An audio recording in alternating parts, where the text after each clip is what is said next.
Excuse me while I whip this out. Oh, hey. Oh, man, unbelievable. Oh my goodness. I left my OnlyFans link. Oh gosh, I don't know if I can get that out there. Look at that sexy beast. It's kind of hot here.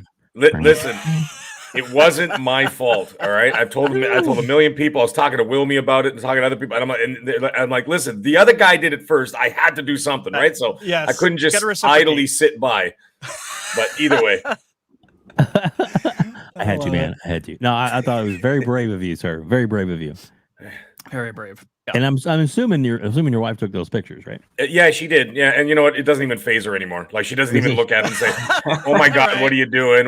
I just tell her, I'm like, "Listen, get the camera. I got an idea." And then she's like, "Okay, what are we doing now?" And then that's it. So yeah, she's a very good sport. I'll have to tell you. Oh yeah. She loves it. She thinks actually a lot of the times she's the one who comes up with ideas too. She's like, point your toes together so you look sexy or like something funny like that, right? So pretty funny stuff. But either way, well, we should have to paint your toenails next time. You can do some feet thing for your OnlyFans. Rainbow colors, it'll be great. Yeah. Welcome out to the show, everybody. This is the Gamers Council. We are live, super live.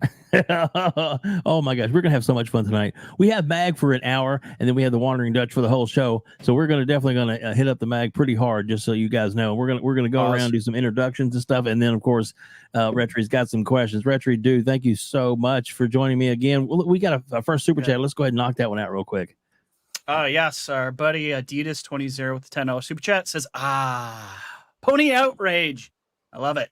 Absolutely. Yeah, we're gonna get into that for sure tonight a little bit. Oh goodness, sir. Welcome to the show, buddy. How's it going? You talking to me? Yes, I am. Good. Okay, just making sure you're talking to me. Sorry, I'm looking at like seven. I thought the same thing. I'm like, wait a minute, who's sir? I'm doing good. Yeah. So I just gotta say before we get too far into it, if you are a football fan, I am originally from New England. I'm living in South Carolina. Let me just say, between my two teams, they've won 3 games out of 20. Ooh. It's not going well. It's not going well this year. So, anyways, yeah. Right. So the Pats in Carolina, not so hot this year. Not so hot. I love football myself. All right, so let's introduce the panel. We have, ladies and gentlemen, the one, the only. The man from, I guess XNC is your big show now, right? That's the big one. Yep. So the MAGG, welcome, sir. Oh, it's a pleasure to be here tonight. Sorry I couldn't be here for the whole show, but duty calls, and it's just the way it is these days. But either way, we got things to talk about tonight. We got Wandering Dutch here as well as our 2 co-hosts of the show tonight. The chat's already moving along quite nicely. Everybody's saying hello. So if I don't get to you in the chat, just remember, I'm just saying hello, a grand hello to everybody in the chat. So I'll get to you when I'm not speaking. But anyways, we got things to talk about. It's been one hell of a week. It's been a really funny week, ups and downs, and a whole lot of laughs in the gaming world. So, I mean, at least they're funny to me. But either way, let's get into the show. We got things to talk about tonight. Exactly.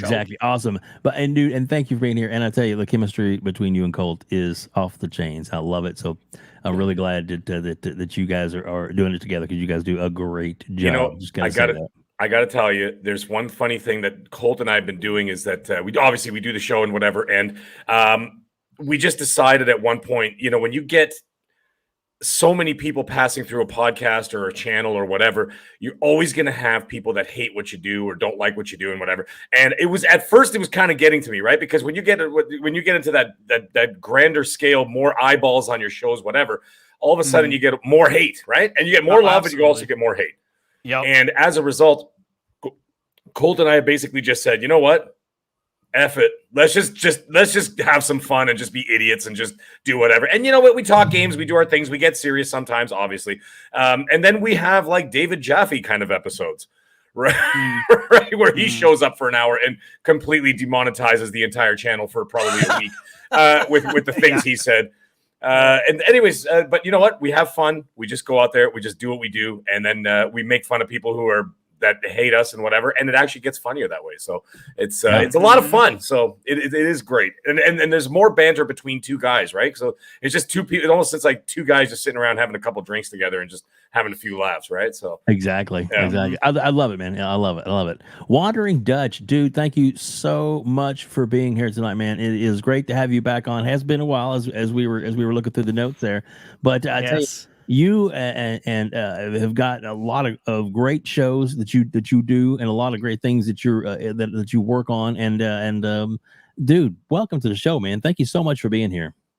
Yeah, thank you. It has been a while. It's been a while since with MAGG as well, because obviously I've kind of unintentionally taken a step back from prime time, just mainly because of life. MAGG obviously stepped away from prime time, and now he's XNC. So we haven't podcasted together for a hot minute. So yeah, it's been a long time, brother. It's been a long time. Yeah. So no, it's good. It's gonna be fun. Of course, I've been just busy doing the charity streaming recently. So that's all done now, apart from the hike on this week's. But outside of that, it's been gaming time, and so I'm looking forward to get into it. Yeah, it's awesome. Nice. And dude, I think it's awesome that you do those charity streams. I got to catch a couple of them, and awesome. Kudos to you, man, for doing that. That's I wish I had the time to do that, but it's much appreciated. Just wanted you to know. Mm-hmm. Thank you. Absolutely. RHETRI, let's fire this puppy up. Yeah, we'll start off by just asking you guys real quick what games you've been playing. So we'll start with you, MAGG. What have you been playing lately? Well, I mean, I rolled credits on Spider-Man 2. Nice. I don't want to get into the end story or whatever, because there's some people who haven't played it, and I don't want to spoil the ending, whatever. But later on down the line, I will have thoughts on and how I actually think that a lot of people who are upset with it are actually wrong, and how their outrage about the ending is actually misled. And but we'll get into that another time. Like I said, I don't want somebody who's halfway through the game going, "Come on, MAGG, you're spoiling the ending." So I don't want to say anything. However, I rolled credits on that. I will go back and get the platinum. I just haven't had the opportunity yet. I have been tinkering. You ready for this? I have been tinkering with Saints Row because I got it for free. Really? Okay. And it's just one of those, like, you know what I was told to say? The story is so awful that basically just have some fun, like as if you're playing Fortnite, listen to some podcasts in the background and just drive around and do the missions on mute. And don't listen to the crap that they say. And let me tell you something, judging by the text I see on screen and the subtitles, I'm like, oh my God, thank God I muted this nonsense. But anyways, just farting around with that for a little bit. And then I am going to be getting into Alan Wake 2. I got a whole bunch on back here. I got Alan Wake 2, which I'm really looking forward to. RoboCop Rogue City, and of course, and then I just got it because it was like 55% off or something like that, right?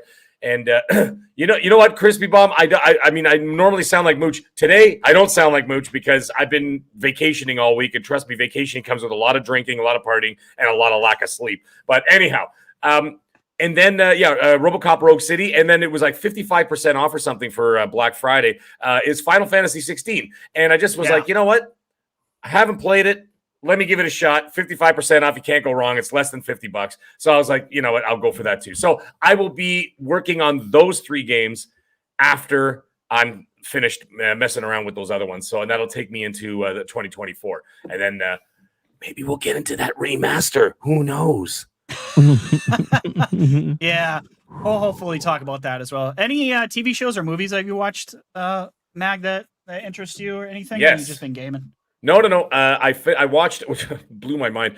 I watched The Equalizer 3, the Denzel Washington movie, the third one. Awesome. And I got to tell you, I watched the first 2, and I love the first 2. And I got to say that this third one is like a horror movie. I have never seen it. It is so insanely violent. Like the violence level shot up from like a 6 to like an 11 instantaneously. And I'm like, I'm about 25 minutes in the movie. I looked at my wife. I'm like, are you seeing this?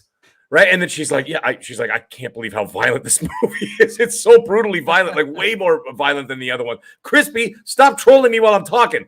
And WebDave, you're not helping because I'm pretty sure it's you that's popping them up on screen because I can see the little smirk on your face. Maybe.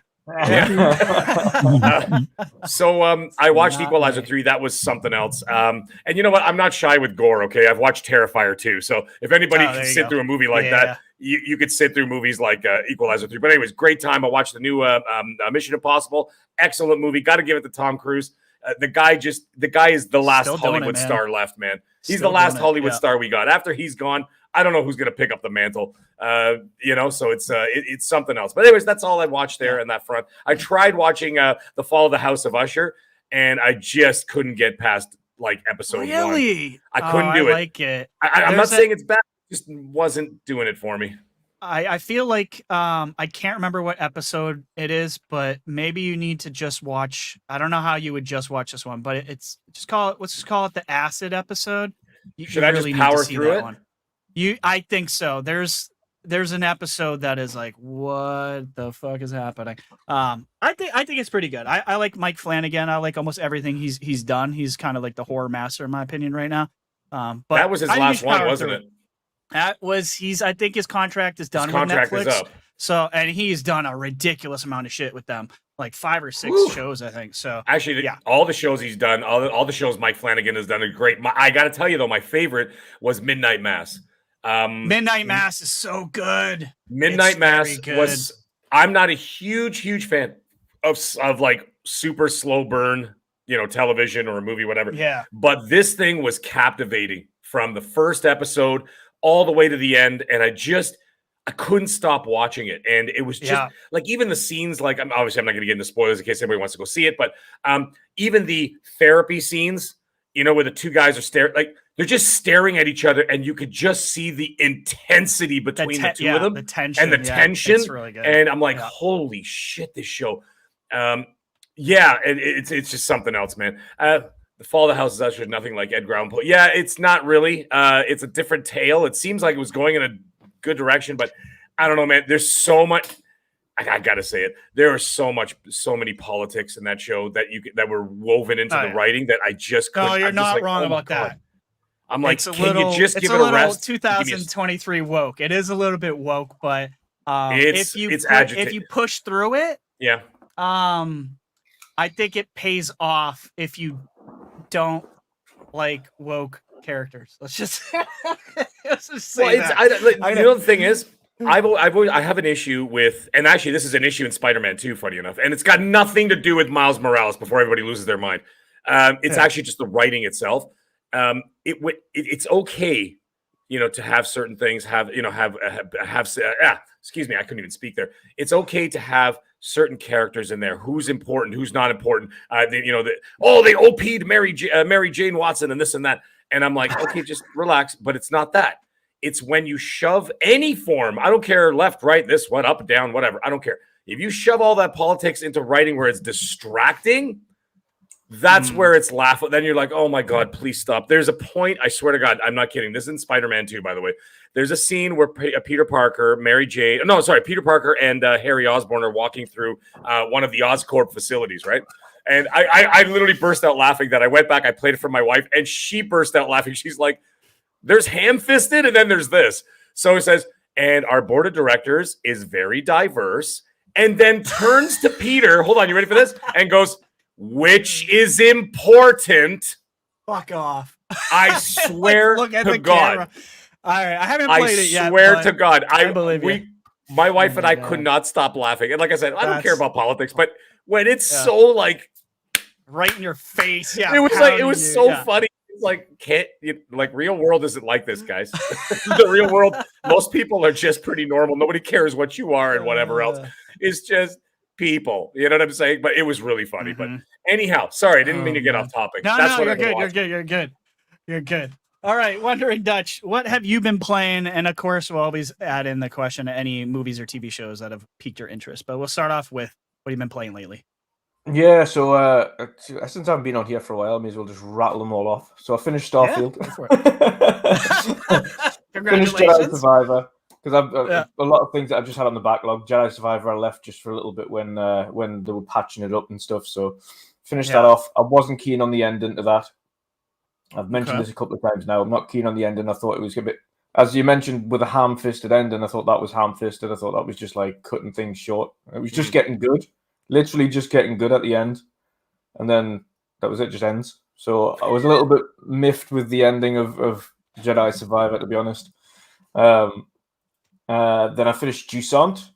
Jusant's an awesome indie game. If anybody hasn't played Like that Jusant, game a lot. it's a great palate cleanser, nice and sweet.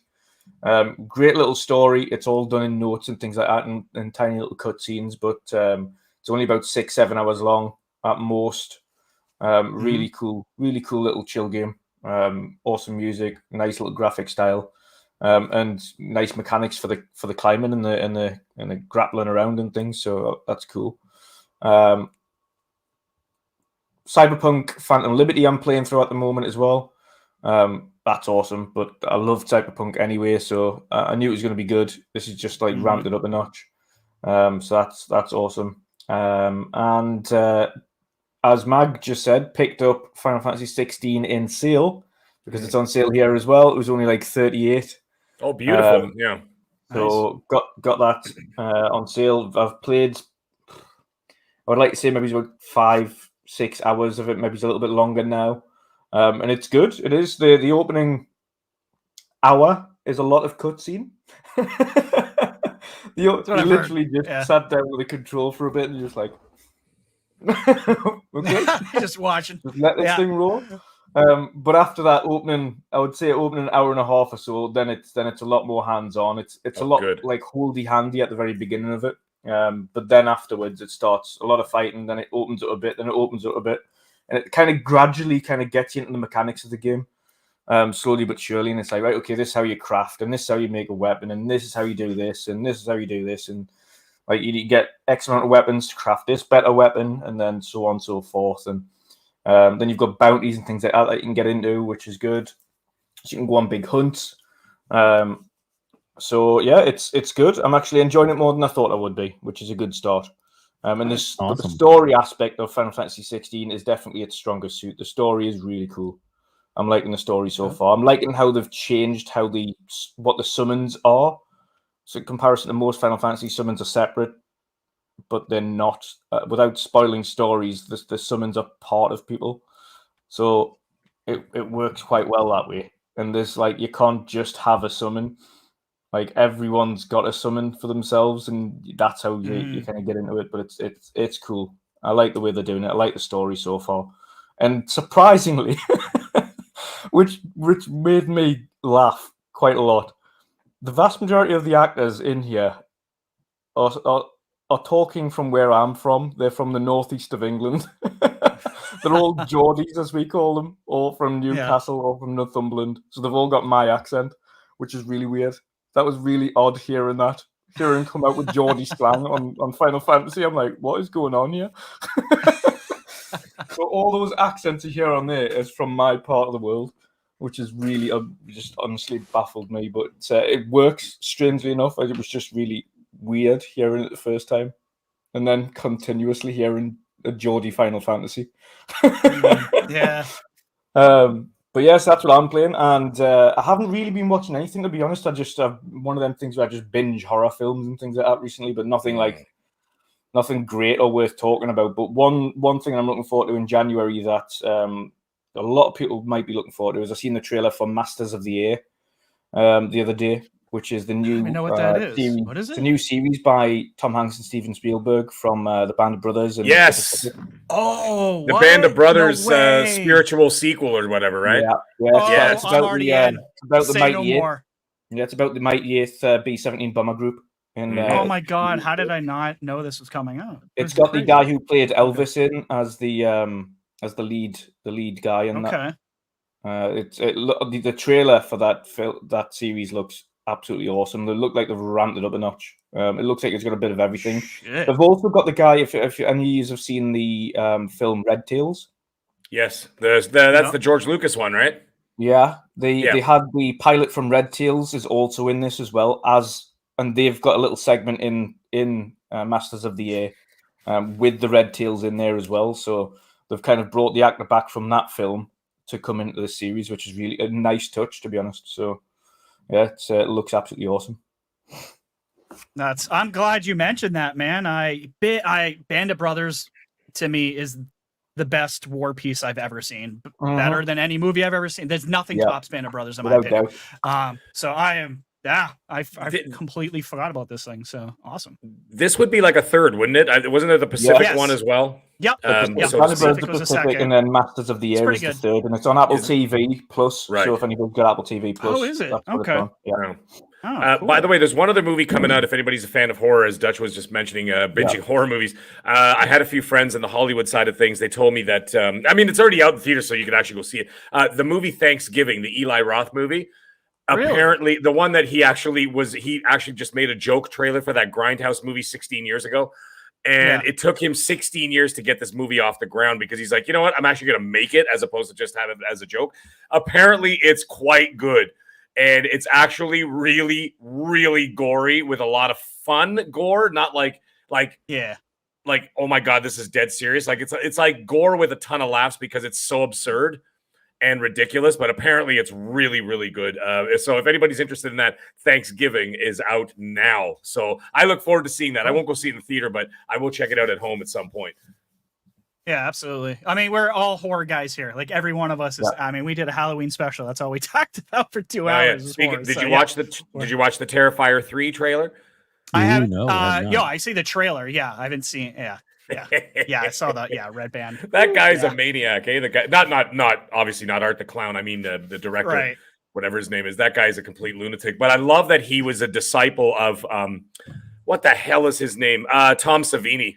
Tom Savini, the master of physical, practical horror effects, right? And he was a spiritual successor of him, and actually, I think he was a student of his at one point.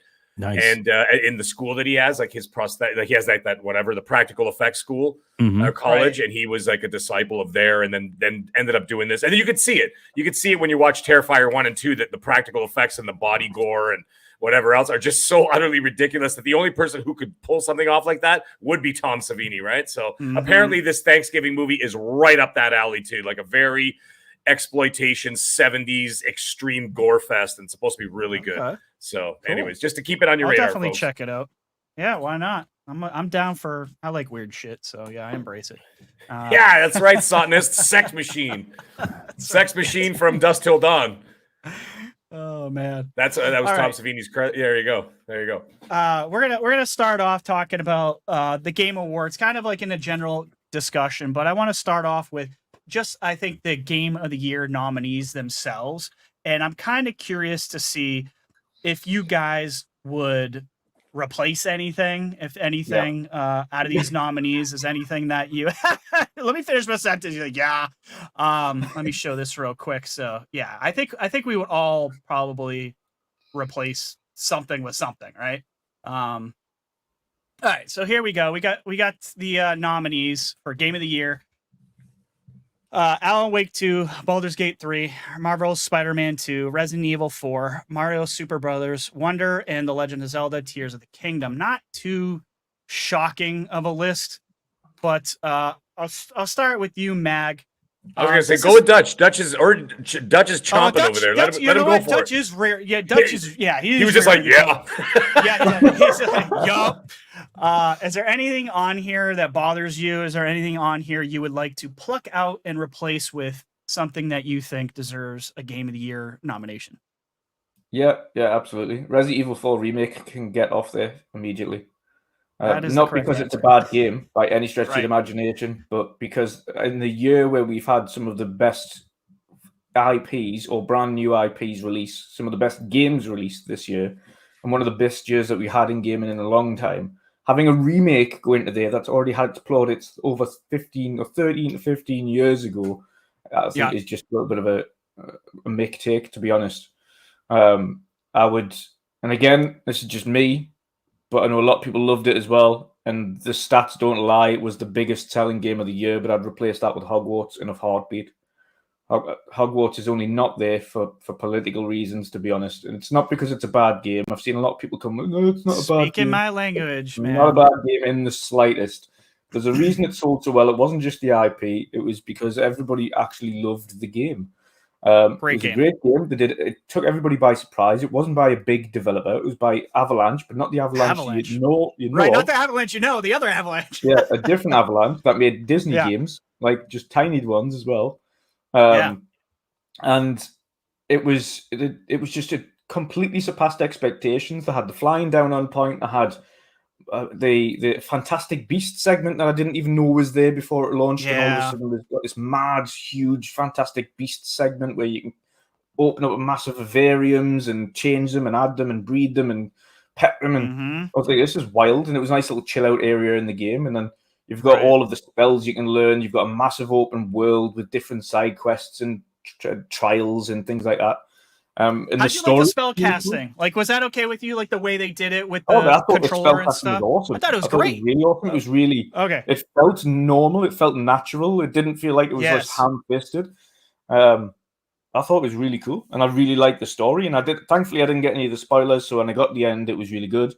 But even the end segment, even if it was spoiled, the end segment was just like constant. Like it was just full on all the way to the end. So it was. I Mhm. loved it. Very well deserving of nominations across the board. Never mind just this one. The fact that it was left out entirely from the show is just insane. Fucking goose egg. How does that happen? It's just How does we that know how happen? it happens. We absolutely know how it happens because they Yeah, don't want the we do. backlash that every streamer and anyone who spoke Fucking about that game got cowards, when it dude. released. And that's what they don't want. That he doesn't want that on them, and that's just a shame because all those developers that worked hard on that game to get it the way it was, to be the biggest game of the year, still the highest selling game of the year, and it's got Yeah. no plaudits.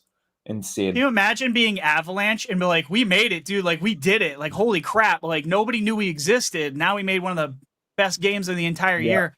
Nothing.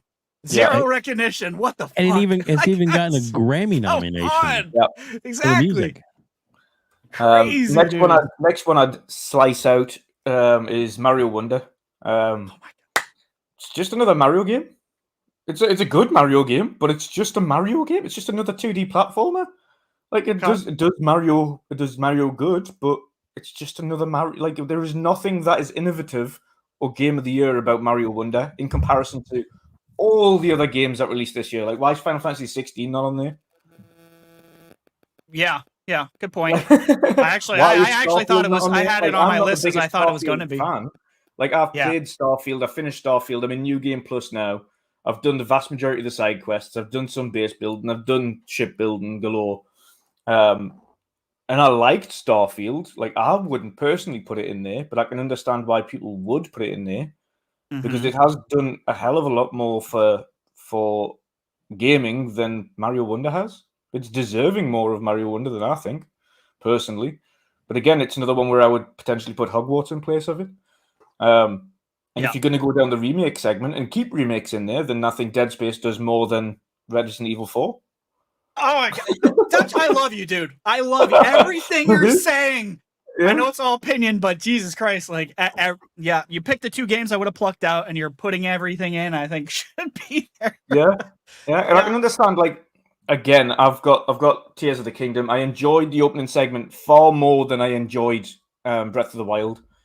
It was a far more enjoyable Zelda to me. That's good to hear because I did not enjoy Breath of the Wild. It was just boring. I didn't enjoy Breath of the Wild. I didn't enjoy Breath of the Wild. I enjoyed the opening segment of Tears of the Kingdom a lot more.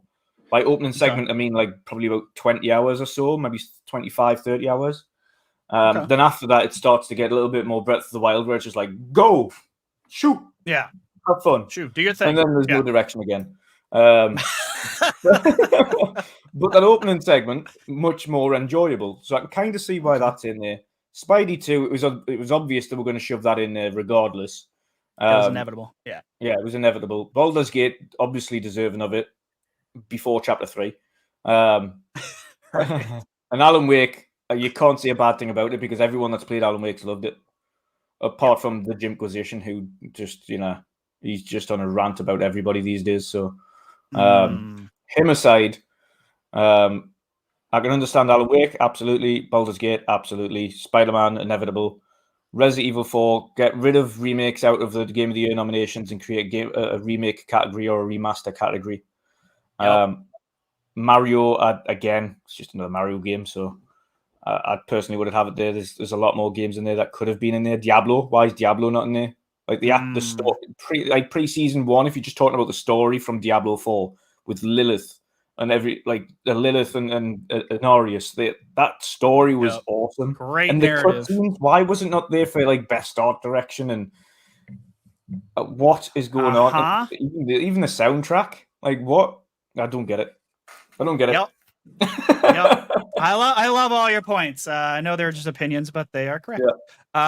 Mag, let's go to you. Yes. Is there anything on this list that you would pluck out, and what would you put it in play? Or do you think this list is fine just the way it is? Like, the irony is the only one that kind of, it's a pretty bulletproof list. I mean, by looking at the games, they're all top quality games.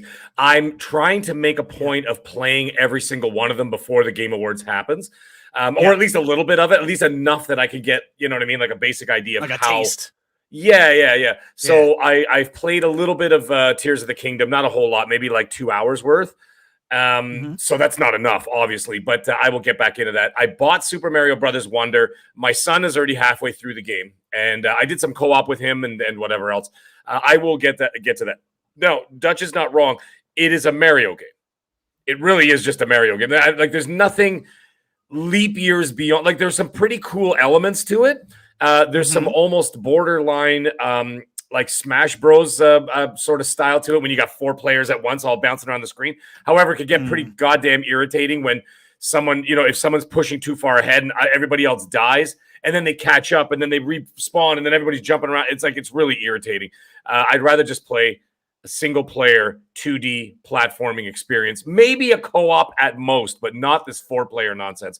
So that actually turned me off a little bit on that. However, I'm going to go back and play it solo after the kids go to sleep, because otherwise they won't give me the Switch, right? So so that I'm kind of on the fence with the Super Mario Brothers Wonder. Let me just, I'm gonna have to marinate on that one for a little bit. Resident Evil 4, as it stands, whether you put it in the Game of the Year category or not, you could actually have an argument that you could take it out because it wasn't an original game, whatever, right? And that's not wrong. It's my favorite game of the year so far. I haven't played Alan Wake 2. I haven't played Final Fantasy 16. And I haven't played RoboCop, but I don't think RoboCop's going to be one of those kind of fun games that, you don't take too seriously or whatever, but I hear it's really good. Anyways, I haven't played those, but so far up to this point, Resident Evil 4 is my personal game of the year. I would say that if you were to take out one of those two, whether it's Mario or Resident Evil, and toss them up, absolutely Hogwarts should be on that list. I like the story. I love the story, actually. I love the world building that they did, just like what Dutch was talking about with the Fantastic Beasts section inside the Room of Requirement. I'm a monster Harry Potter fan. So my wife and I both got, we bought it on Xbox at that point, and we both got 1,000 out of 1,000 out of it. Dutch beat me by like a week and a half. I was pissed, but he got that 1,000 first. And I remember messaging him in our primetime group chat. I'm like, did you sleep? Because there's no way you could have got all the open world things, right?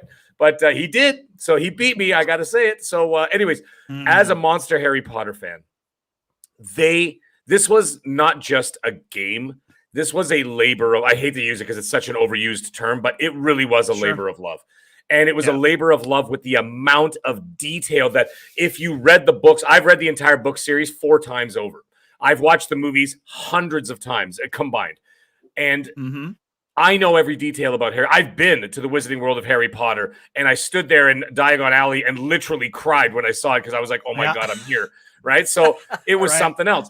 So the amount of detail that they put into this game, from the moving pictures, from the moving pictures in the newspapers and this, all the little details were thrown inside of this game of the lore of the world. It was absolutely breathtaking how much they put in there and really made you feel immersed into the world, into the world that J.K. Rowling created. And that absolutely, just for that alone, and never mind that the gameplay was solid, the story was solid, the mechanics were excellent. It should have been there in the Game of the Year award. We all know why. It was for political reasons, because they're cowards. And you know what the funny thing is, when you're like, I mean, I don't want to get into all that, but it's pretty laughable when you're scared of 0.4% of the population because they got a loud voice. They got a loud voice. So they're just louder. And you know what the thing is? That loud voice did stop sales. Well, I was about to say sales. It had the opposite effect, right, Mag? Sorry if I That's just what stole I was your about point. to say. But every time this shit happens, Mag, what happens? Sales go through the fucking roof because everyone's like, "Oh, you want me to not buy it? Now I'm buying it." It has the opposite effect. It always does. So the fact that they wouldn't put it in there, I think, is cowardly. Like you said, Mag, you're bowing down to less than 1%. Some guy was arguing with me on Instagram, believe it or not, about Hogwarts and things like that, and I was like, well, it should have been there. It was the highest selling game of the year in both in terms of units for a single player game and in terms of revenue for a single player game. It's obviously well liked. It's like, oh, blah blah, and it's like, it's just like Avatar. Nobody remembers the lead character's name. I was like, well, they do. It's Jake Sully, and he was an ex-Marine who's got kids. And then the second one. He's like, yeah, but it wasn't that big. I was like, it's the third biggest film of all time. What are you talking about? Of course it is. It wasn't that big. What universe are some of these people living in where they just like shake off like these mega games or mega films as if they're nothing? I'm like, no, you don't really understand the size of this juggernaut. Hogwarts is massive. There's a reason there's a sequel in the making right now. And there's a reason Avatar keeps going, because it just keeps selling. So, well, that's the thing. When it comes to social media, excuse me, social media, politics, all that kind of nonsense, it's like in total, it's like 3% of the people are talking about it, but the media try to push it and try to stick it in everybody's face, making it seem like everybody thinks that way. But the problem, well, not the problem, but the reality is that the 88, 89, 90% of the population who are unspoken and unspoken for are not talking about any of this stuff. They're just the ones that go out and buy it because they like Harry Potter. Or they go out and buy it because, for, whatever other IP or whatever the hell we're talking about, and it's just nobody cares. There are people who don't get involved in all this politics and all this other nonsense and all the screaming on whatever social media site and all that. So they're just going to go out and buy a quality product or something that they like because they like the IP. And so they're not involved in all this crap. And so to be this petty by not having it in there, you could see that, first of all, a lot of those medias were the ones who were perpetuating all this stuff to begin with, especially identity politics and whatever else, especially against J.K. Rowling herself, who did literally nothing wrong. And on top of all of that, she has more foundations and more donations and more anything to the LGBTQ community and the trans community than anybody else on the planet. They don't know that. And a lot of them just call her whatever they want to call her. But she just, that's why she doesn't argue with them. She's just like, all right, you can call me whatever you want.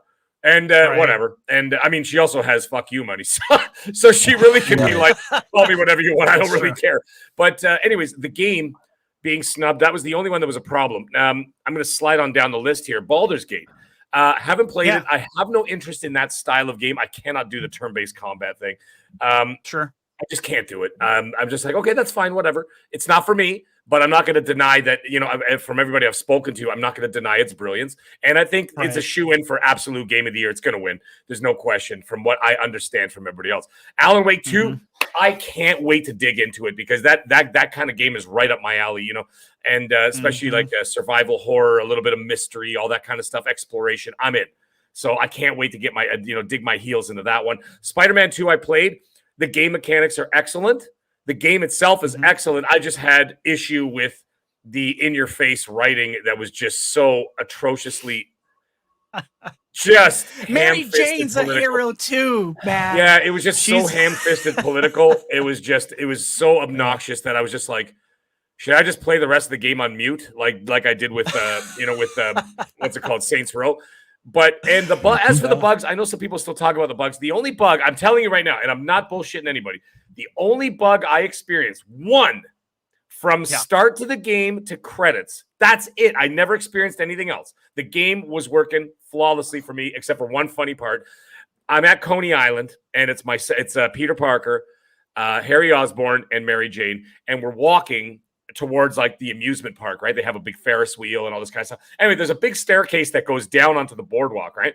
So Harry and I are walking down the staircase, and Mary Jane, like the Lord Jesus himself, walked on air from the top step. And so she's talking, and I turned the camera, and I go, where the hell is she?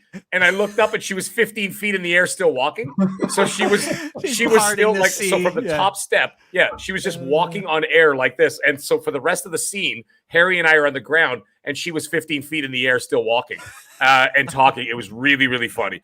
Other than that, I experienced nothing, to be quite honest. I didn't notice anything, didn't see anything, and it was what it was. But I don't think it has the legs to even come close to winning Game of the Year. I don't think it has. Like, it doesn't have that impact that, like, an Elden Ring had, that an It Takes Two had. Right. Like Which is like BG3 this year, essentially. Yeah, Baldur's Gate 3 this year, God of War 2018. Although I still think that God of War 2018 and Red Dead Redemption 2, you know, that was a bit iffy. But because Red Dead Redemption 2 was a masterpiece in terms of story and everything else, but maybe not so much the mechanics. It was kind of clunky, but whatever. The point is that I don't think Spider-Man has the gravitas that those other Game of the Year winners had, and therefore I don't think it has a chance. I don't think Zelda's got a chance this year. I think it's going to be either Alan Wake 2 or Baldur's Gate, and judging by what I hear, it'll be Baldur's Gate. I think it's a shoo-in. So, but anyways, as for the change, the only one that I would change is either Mario or Resident Evil 4. But like I said, Resident Evil 4 is my Game of the Year so far. I would still rotate one of those out and put Hogwarts in. And that's pretty much long story longer. There you go. Yeah, fair enough. I mean, like, you like what you like, whether it's a remake or not. The whole should it be? Should it even be there as a Game of the Year? That's a whole completely different discussion. But you like what you like. Let me go with this super chat here from John Wolf with the $5 super chat. It says, "Great show, guys. Nice if touch. Hogwarts got shafted for political reasons, why is it so hard to believe Xbox games wouldn't and aren't on a regular basis?" Can I answer that very quickly? Yeah, absolutely. Or at least give my opinion 100%. on it. I can tell you one thing. Absolutely. When it comes to this year specifically, I think that Psychonauts 2 is Xbox's best game of this generation. Absolutely. By far. Okay. That game should have, would have, whatever. It was nominated. Wasn't it nominated for Game of the Year? It was up there, wasn't it? Yes. I don't. I think it was. Was it nominated for Game of the Year? I can't remember if it was nominated. It should have been. If it wasn't, it should have been. Yeah. That was their best shot so far. Hi-Fi Rush, by the way, got 5 nominations. So before, that's what I'm saying. They got 5 nominations. That's pretty damn good. That's on the same level as Zelda, if I'm not mistaken. So that's pretty damn good. The game is good. I'm going to say something that's was that year. Psychonauts 2 and that's why, because It Takes Two was in the same bloody category. Oh Jesus, no wonder. Yeah, I got. Okay. It Takes Two. It deserves it. I'm sorry. Like, although you know what though, the narrative was the game. The narrative. Yeah, Def Leppard. That's funny. The narrative of what's it called in Psychonauts 2 was just as damn good to me as It Takes Two. It Takes Two was heart wrenching in a different way, but Psychonauts 2, man. That level design, the story, like my favorite story. I think it might be one of my favorite video game levels of all time in a platformer. Might be the alcoholic level. And when they're going into the person's brain and all that stuff. Like, what an absolute treasure that game was. That was Xbox's best game. Hi-Fi Rush, close second. I mean, it got 5 nominations this year. That's big. Now I'm going to say something controversial that a lot of people won't want to hear, is I don't think that the other Xbox games are good enough to be in the categories, especially up against games like this. And that's just, I mean, listen, sure. I know people love Starfield, and there are people who love Redfall, for crying out loud. There are people who have 100 hours into it, I know. Great. Yeah. You love what you love. No one's going to say otherwise. No one's going to talk smack. But what? Yes, they will. I mean, well, no, I'm just saying I wouldn't talk smack. I'm like, listen, you like what you like. God bless. Go ahead. Play what you want. It's what makes you happy, right? In the end. But when you're putting it up against games like some of these, not all of them, but some of them, and even the absent Hogwarts, they just don't stand up. That's just my feeling. I did not like Starfield. Fair enough. It wasn't, and I'm an RPG guy, which is funny. I love RPGs. I love open world RPGs. I can play them forever. This game did not speak to me, and that's fine. But of course, my co-host there, Colt Eastwood, he's put 300 hours into it, so it spoke to him, right? Yeah. So, which is ludicrous, 300 hours. It's unbelievable. But hey, like I said, you love what you love. It's great, and I just don't think that they would against some of these other games. They just don't stand up. I think the best shot that they had were Hi-Fi Rush and Psychonauts 2 so far this gen. Now, that doesn't speak to the entire generation. We have more games coming up this year. You got not this year, next year. You got the Fables, you've got the Hellblade 2s, you've got what other games they got in the works. A whole and then whatever Activision Blizzard's going to be doing in the future, and more Bethesda games and blah, blah, blah, blah. So they have many more shots. They just got to get those off the ground. I'm just saying, up to this point, this generation, Their two strongest ones were there. And you know what? They were recognized. Those games were recognized. I think the other ones were a little weaker compared to these ones. I bet you, by the way, if Starfield came out polished in 2022, it probably would have been a Game of the Year contender for sure because there was a lot less competition. Yeah. Right? Look at the games that Dutch talked about. Diablo 4, not even mentioned. No. Right? Not even mentioned. Final Fantasy, it got a few nominations. I think it got Best Actor and Best whatever. It didn't even get art design, which apparently I heard the art design is wonderful in that game. Right? Yeah. And never mind all the snubs that Hogwarts did not receive. So this is a year. This is an unusual year. So you couple what I said, and you couple with the fact that this year there's just too much competition that you have to be arms and legs and head above everybody else to even be seen. So yeah, I that's think fair. That's a fair assessment, I think, Mag. Like, I got one thing to say. I got one thing to say. Dobby loves his Harry Potter. Master has given me a sock. And I went in the closet and I filled it up. And Dutch had a wand. Which wand was that? I couldn't see on the camera. That was Voldemort's. Oh, well, of course it was. Oh, yeah, nice. That makes sense for Dutch to have It's that. one of the coolest looking ones. Your wand, Malfoy. Yeah. I love it. It was one of these, you know what it is? The funny story is I got this at the Wizarding World in Orlando. Nice. And I paid like 60, 70 bucks or something for it at the time. I didn't realize why it was so expensive compared to the rest of them. Was because it was one of the gold labels ones, which means it's interactive with the scenery. There you go. Oh, yeah. Oh, yeah. I didn't know this. Oh, no. Because I saw a little girl do that. She was doing something with a wand when I was there. And then, like, water started pouring out from, like, an eaves trough or something. Yeah. It was pretty wild. Cool. And I'm like, it's crazy. What's happening? It's got, like, the secret doors and everything you can open with it. And I didn't know any of this. I was like, oh, that's why there's a map in the box. Yeah, that's awesome, man. Hey, RHETRI, will you read that from 3-Bit? Sure. My main complaints of the Game Awards was actually some of the other categories. Yeah, well I'm going to get into that a little bit. Best community. Yeah, amen. Thank you, 3-Bit. I made fun of this one, too, on Twitter. Best community having Destiny 2. What? Esports nominating the coach that didn't coach that year. Ongoing going to Cyberpunk, which is a DLC. That's not ongoing. It's a mess. Yeah, I agree with 3-Bit. Like, there was a lot of categories that were just wrong. Like, just straight up wrong. Just like, no, you don't get to argue it. It literally shouldn't be there. They effed up. It's a screw up, right? So it's like when I put out on Twitter, like, how am I supposed to trust these guys if they're doing this? Like, how am I supposed to trust these guys? They can't even get the categories right. I mean, you got like RPGs that are not RPGs. Like, what the hell is going on? An RPG category, like what? Yeah, what's up with that, bro? Like, that's good not game, but no, right. Great game. Great game. An indie studio that said we're not an indie. We're owned by Nexon. We talking the Dave Diver or whatever. Dave the Diver, Developer specifically saying, listen, we're not an indie. We are not an indie studio. We're owned by Nexon. I love the coach too. He's like, wasn't there last year. he's like, by the way, you might want to take me off that list. Now, I don't know what's happened to that. I don't know if the list has been updated, but I found that hilarious. The only Xbox game that I think deserved best ongoing, especially if you have a look at this year and last year for best ongoing. Well, why is State of Decay 2 being ignored? That game's had like 45 million updates.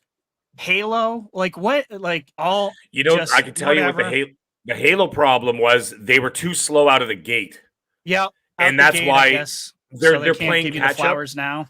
Yeah, it's too late for them. And not too late for the gamers. Right. I mean, too late for them to be recognized.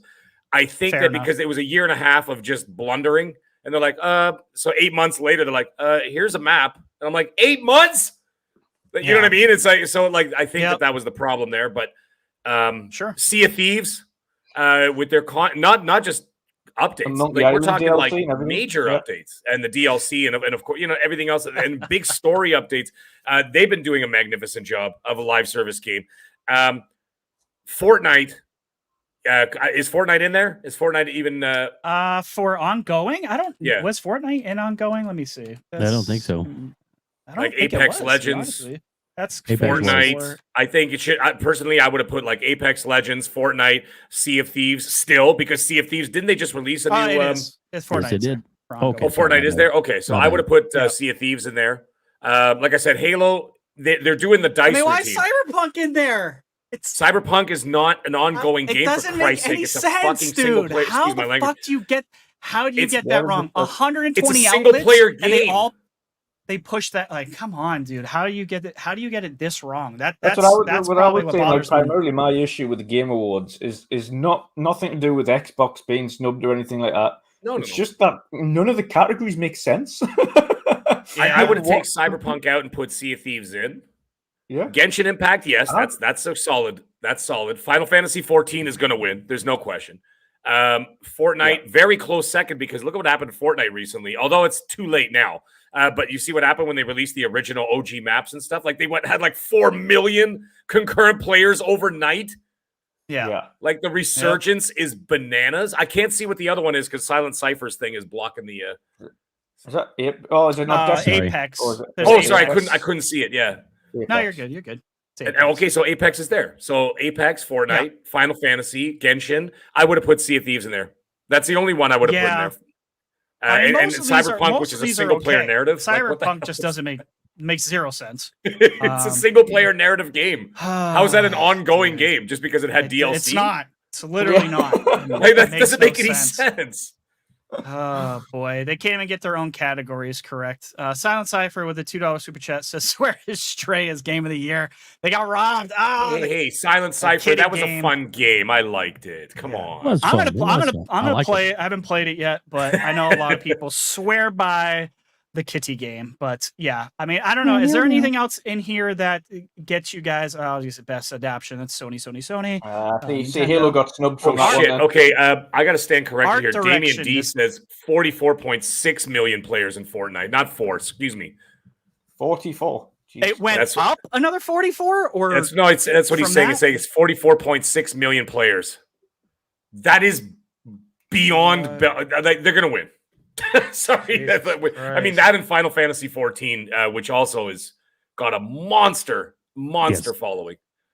Yeah, well, I agree with you guys. At least Hogwarts, I definitely agree with you on the game of the year. That one probably pissed me off even more. I said Starfield was going to make it because I knew it wasn't going to, but I also predicted its Metacritic score was not going to be what people thought it was going to be. Still my favorite. That's my number one is Starfield. My number 2 is Hogwarts. So there you go. I got effed everywhere. So which I knew I was going to, and I had Diablo in my best of too. So yeah, not a great year for my picks, but I knew there's like what I liked and what I knew the industry was going to do. Those are always two different things. But like art direction, I think some of these are pretty good. I think Liza P. I'm actually happy to see Liza P. up here. I thought Starfield should be up here personally for best art direction. Alan Wake 2 definitely deserves it. I agree with Hi-Fi Rush, definitely. I don't know if like Legend of Zelda or Mario should be here per se. My opinion. Definitely not for best I don't think they should be. Read that one real quick. 3-Bit says, or Last of Us 2 for ongoing. Fuck you, 3-Bit. That was pretty funny. So funny. That's pretty funny. Cheers, 3-Bit. Yeah, that is such a good. Yeah, it just won't die, right? It's like GTA. It just keeps coming back alive. It just will not go away. Oh man, I don't know. So some of these categories it's just it is what it is. I guess it's to be expected, right? It's the Keeley Award, so. This year was going to be a bad year. Win best audio, then I don't know what will. Like, fantastic audio in that game. Wow, is that remake? It's so good. I love it so much. Alan Wake 2 is really good too. For everything, really. I'm hoping. I think Alan Wake 2 should win best narrative. I can't remember what the hell it was up against. But where the fuck is it? There it is. Although I haven't played all of these, so I can't really speak to them, but Alan Wake 2's narrative is so damn good. The storytelling is so good. It's hard for me to believe that anything is beating it, at least inside my own head. So I don't know. Final Fantasy 16, from what I heard, I don't know any details. It's obviously, really good for the story. I heard it's great. Good, yeah, the story is good. Yeah, Alan Wake will probably get screwed there then, most likely. We know who's I don't know, because people, again, Baldur's Gate, Alan Wake both had strong stories. Yeah. Cyberpunk's story is cool, but I don't think it deserves to be there being a DLC. I mean, I don't think DLC should be nominated. I don't like for that. category. I don't like that a DLC is in here for best narrative. Like, You know, it feels like kind of the Resident Idris Evil Elba thing in to it me. and blah blah blah blah blah. Like these fancy actors. who I love. Great. Yeah. However, it's still a DLC to a main game, which has already been nominated previously. Yeah, true. Yeah. Come on. Actually, If you're going to go down And that how route, much then you need easier to- is it, Dutch, to make a DLC than it is for a brand new game start Of from course it scratch? is, yeah. It's not even Yeah. You've already close. got everything there. Like, what? Come on, man. Like, I, it's the same thing with like remakes and remasters. I think it could possibly go in order. If it, we won't find out what the runners up were, but I think it could end up being Alan Wake or Baldur's Gate as the top two. Final Fantasy third, Spider-Man, then Phantom Liberty. Yeah. the irony is, I I found that Phantom Liberty, the story, I found the original story was better for me personally. Was better than the DLC so far. Yeah. Yes, Really? Okay. Like the story's it's got kind of more action. yeah. Far more action in this, but the story wise, it was like, It kind of fell a little flat. Like I felt like a reason I wanted to play the original, like the actual original story. I'm like, okay, I know what I'm doing here and I know what's going on. For the first hour of Phantom Liberty, I'm like, what the hell is happening? So I couldn't follow the narrative. Then when I finally got into it, I'm like, okay, it's okay. Like it's not bad. It's just okay for me. The acting was great, obviously, because you have great actors in there. But I mean, Keanu Reeves is not a great actor, but I mean, he's good. But Idris Elba, however you want to say, he was excellent. Mhm. So you know, he's he's an auteur of his craft, right? So he's a different story. I think he's a ringer for that one, in my opinion. You think so? Yeah, I might think be. so. You might be right on that, Dave. Yeah. Are we talking about actually? What do you have the best actor, actress, whatever category hanging around somewhere? Best performance. There we go. Performance. There we of course, go. there he is. But even then, Ben Starr, Final Fantasy, yeah, That's a tough one. he's Clive, isn't he? I'm just saying, he's such a big, Cameron. huge star that it just seems like It's going to be Ben. What's his name? Ben Starr. Oh, Ben Starr or Idris Elba, I think. Yeah. That's it for me too. I feel it's going to be those two. I thought that Cameron Monaghan was actually pretty good. I can tell you, Melanie, and Alan Wake too. I rather played her than Alan Wake. I'm just saying. I haven't got to it yet. In my opinion, in the game, I find she's good. She's good. So hey, quickly, first I want to welcome out over 120 people into the chat. Thank you so much for being here. We've only got Dutch for a few more minutes, and I do want to ask him a quick opinion on something. Mag, you mean? And what did I say? You said Dutch. Apparently, you kicked me out. Sorry. 2 minutes. I'm sorry. I meant the Mag. I'm so sorry. I'm so sorry. Anyway, I knew what I meant. I mean, I got too much stuff in my head. So anyway, but Silent Cypher, I'll get to your super chats in just a minute, I promise. But Mag, before we get your outro and stuff, I know that there's like, I guess there's Harmon that's like super big on any Nintendo and so what do you think? Like okay, Harmon is thinking that Zelda's going to win. A lot of ponies, sorry to say that, are going to think that Spider-Man should win. What do you think? I mean, do you think they're going to have an absolute meltdown when neither one of those games actually win the award? Yeah, there'll be some, but I mean, I think deep down inside that I think a lot of people know that Spider-Man 2 is not going to win. I think it's just there. I don't think anybody feels like I watch everything. Okay, I watch everything. I mean, or listen to everything, excuse me, of like from, Xbox centric. I don't really listen to Nintendo stuff, but like even Xbox centric podcasts, more neutral podcasts, PlayStation podcasts. I listen to everybody. And so not one of them as hardcore, whatever leaning of whatever side, I haven't seen anybody say that Spider-Man was going to win or that Spider-Man had a chance. I haven't seen. Yeah. Like not even the most hardcore. A lot of that. Yeah, like even guys with actual like completely PlayStation centric podcasts, and even some people who are more aggressively supportive. It's a nice way of saying extremely like almost borderline toxic. Have not one of them has said Spider-Man 2 is going to win.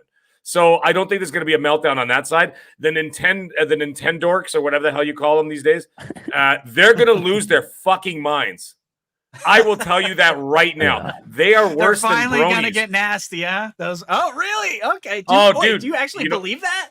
Dude, I've been attacked. Legit?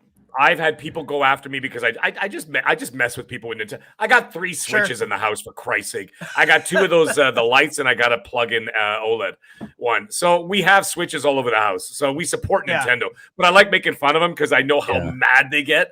And they're like the bronies. Like you make fun of My Little Pony, that's it. Funny. It's over. Yeah. So they're gonna lose their collective minds when Nintendo doesn't sweep up, because it's gonna be Baldur's Gate and Alan Wake 2 are going to clean house. Slug it out. Yeah. They're going to clean house across many. I think that. Sorry, what were you going to say, brother? I was just going to say what I think is their downfall is that they have both Mario and Zelda. That's what I'm saying. Yeah, it's like a 1-2 punch. They're cutting their own throat because it's going to be a double whammy of disappointment. And they're not bad games. Right. They're not bad games, but it's going to be a double whammy of disappointment because they're not going to win. They might win an award here, an award there, because they've been nominated multiple times. But as for the big awards, not a chance. I don't think it's going to be Alan Wake 2 and Baldur's Gate 3 are going to be the ones who are going to be sweeping up the awards this year. And then a sprinkle of other things, your Final Fantasies. I think Hi-Fi Rush is going to win an award or two. You know what I mean? That's what I think is going to happen. So, Mag, thank you so much for joining us tonight, man. We right up against your time, so I want to let you get out, but please let everybody know where they can find you, where they can reach out to you. And again, thank you so much for being here. Even limited time with the Mag is amazing. So thank you, sir. I appreciate you guys. That was a great show. I could have gone on for another 2 hours, but I can't. I know. But either way, Dave, Dutch, it was a pleasure as always, brother. I will bump into you again on these streets. And by the way, whenever Dutch does one of his charity streams, I always make sure I pass by to always support my friend and all the hard work that he does for the community and for these charities. Please don't sleep on it whenever he has some of these charities. Please go support him. And RHETRI, as always, a pleasure. And I will be back at some point. Of course, you can find me on the socials, on Twitter X, on TikTok, for Under the Mag and Middle-Aged Game Guy. Just find me. You'll find me in any of those spots. Of course, you'll find me co-hosting XNC with Colt Eastwood. And I've got a new project that's coming up very shortly. It's going to be... again, I can only really work on my days off, right? So I'm not really able to do a lot of stuff during the week and at night. So this will be a morning show, and I will not say anything more than that. It's a surprise, and when it gets unveiled, it will be unveiled, and it's going to be a hell of a 1-2 punch. So that's a new project I'm working on, and that will be revealed in the next few weeks. So keep your eyes peeled. Definitely, it's going to be a lot of fun. So either way. Mag, chat, yes, and don't forget to let everybody know about your OnlyFans page. Hey, and you want to go to my OnlyFans? Colt Eastwood's there too. He does the voice work for my videos. He does the ASMR voiceovers, and I do, of course, all the modeling. But anyways, I haven't had. Some people have been like, Mag, you got to do a new video about the Game Awards, and I'm like, I didn't find anything funny. So I like when I find something funny, something that strikes me funny, I'll do something. But if it doesn't, I don't feel the pressure to do it. Right. So, but. Either way, I just wanted to say, Eternal Shaddai, stop it. He wants me to do a cooking channel. It's not a cooking channel. But anyways, chat, panel, you guys are amazing. You guys have a great night. We'll talk to you guys real soon. Too, everybody, do not leave. I want you to guys stick around the rest of the show. I will do the same in the background. Guys, have a great night. I'll see you later. Thank you, Mag. Thanks, buddy. Have a great night, sir. Thank you so much for being here. We appreciate you. Awesome. All right, dude. That was great and awesome. So Wandering Butt, Dutch. I can't even talk, man. I'm sitting here looking at two different things. Wandering Dutch. Wandering Butt. Please. I was getting ready to say butt, and then yeah. So yeah, kind of Wandering Butt. All right. Wait. Let me get his OnlyFans picture up. Oh wait, no, that's not his. All right. So no. Okay. Wandering Dutch.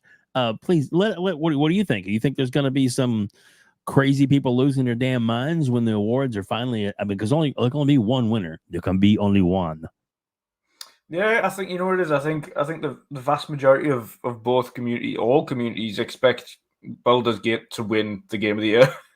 I think everybody's kind of already cemented on that. But I think Mag's right. I think if there's anybody's going to lose their mind this year, it's going to be the Nintendo guys when Tears of the Kingdom doesn't win.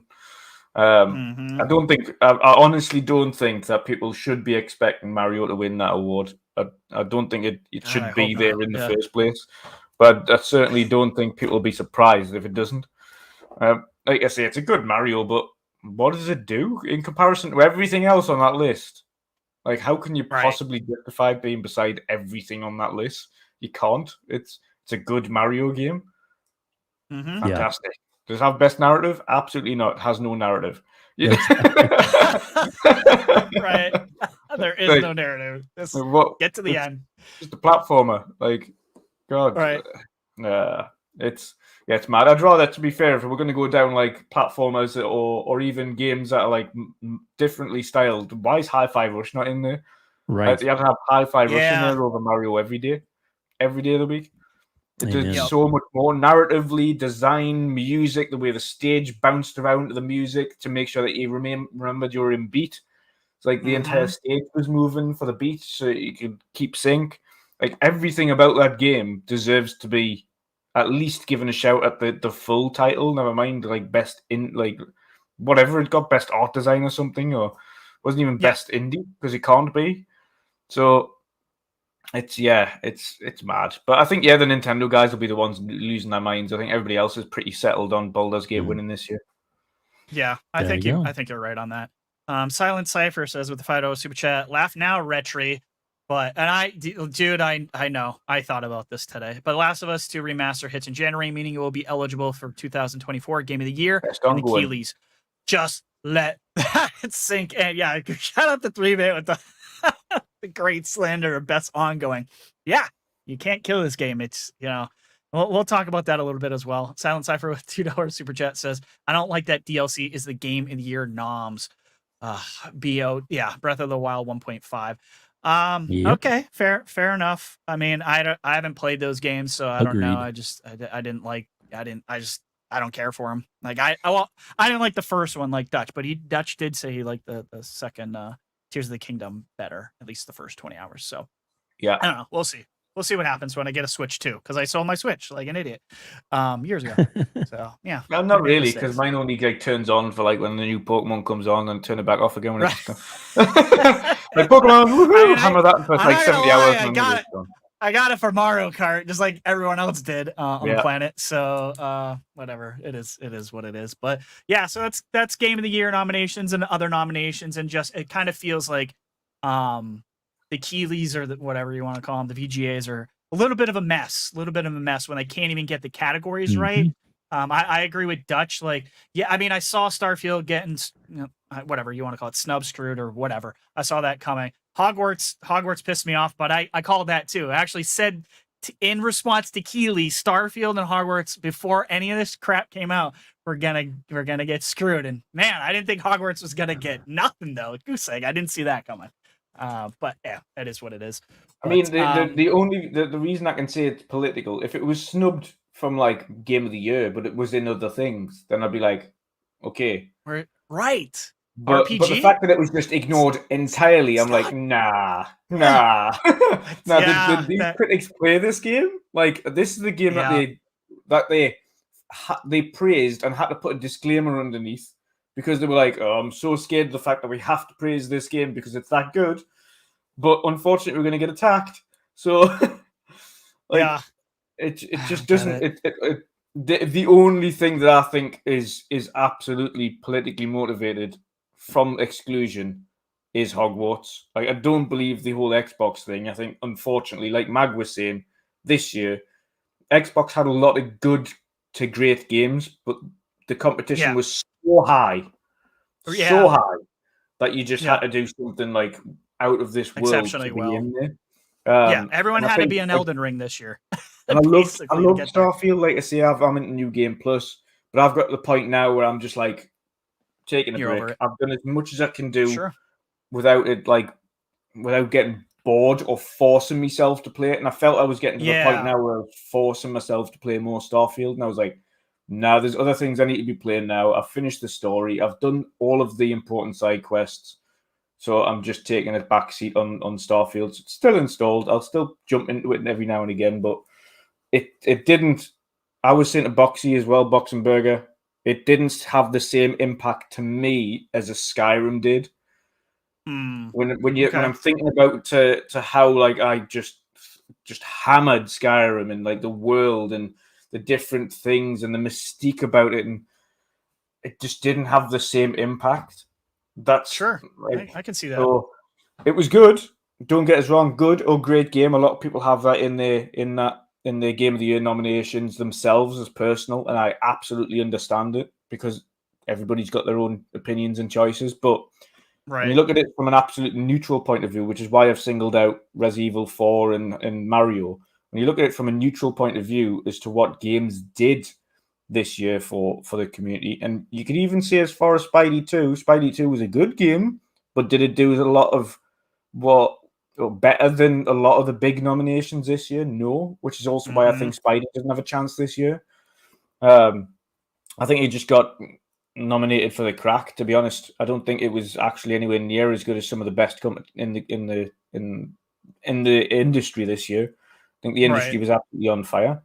So yeah, it's a mad one. It's a mad one. I think it just needs a refinement, and I think, and I said to you guys before, but Jeff needs to stop shirking responsibility onto his panel and start taking responsibility. Not my fault, guys. I don't vote for this stuff. Likes to take the plaudits, but he hates to take the criticisms. Yeah.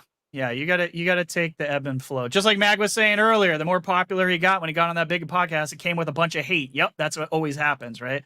Torino Johnson saying to everybody here, did you guys hear what's Alex's take last night? He predicts an upset. He said that Alan Wake will take Game of the Year, upsetting BG3. Well, I mean, cool. I mean, I know he's a big fan of both of those games. I mean, you could kind of see it going either way. I do kind of think BG3 will probably take it, but just because it felt more like in the zeitgeist, more like just everybody was talking about it. But Alan Wake 2, man, I've seen a lot of people say that is their personal game of year on Twitter, but Twitter is not, we're the 1%. We're not guys to really gauge the bigger picture here, I think. But yeah, it's crazy what's going on with the VGAs. I think it needs some restructuring. I think it needs help. I think it's as bad, it's right there with Metacritic, which drives me nuts with Metacritic too, because that's just an absolute fucking mess over there as well.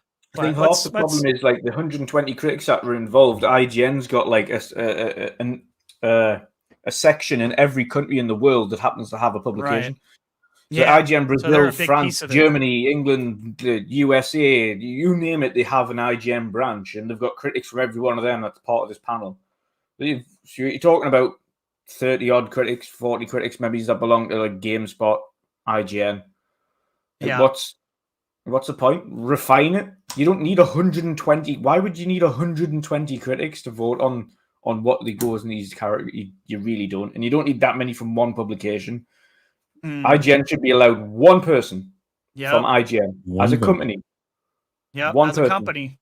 I completely agree with that. David Jaff said, listen, especially for all these critics, to nominate on the category at all, these critics have to have had at least 50% playtime in every game in that category. At least.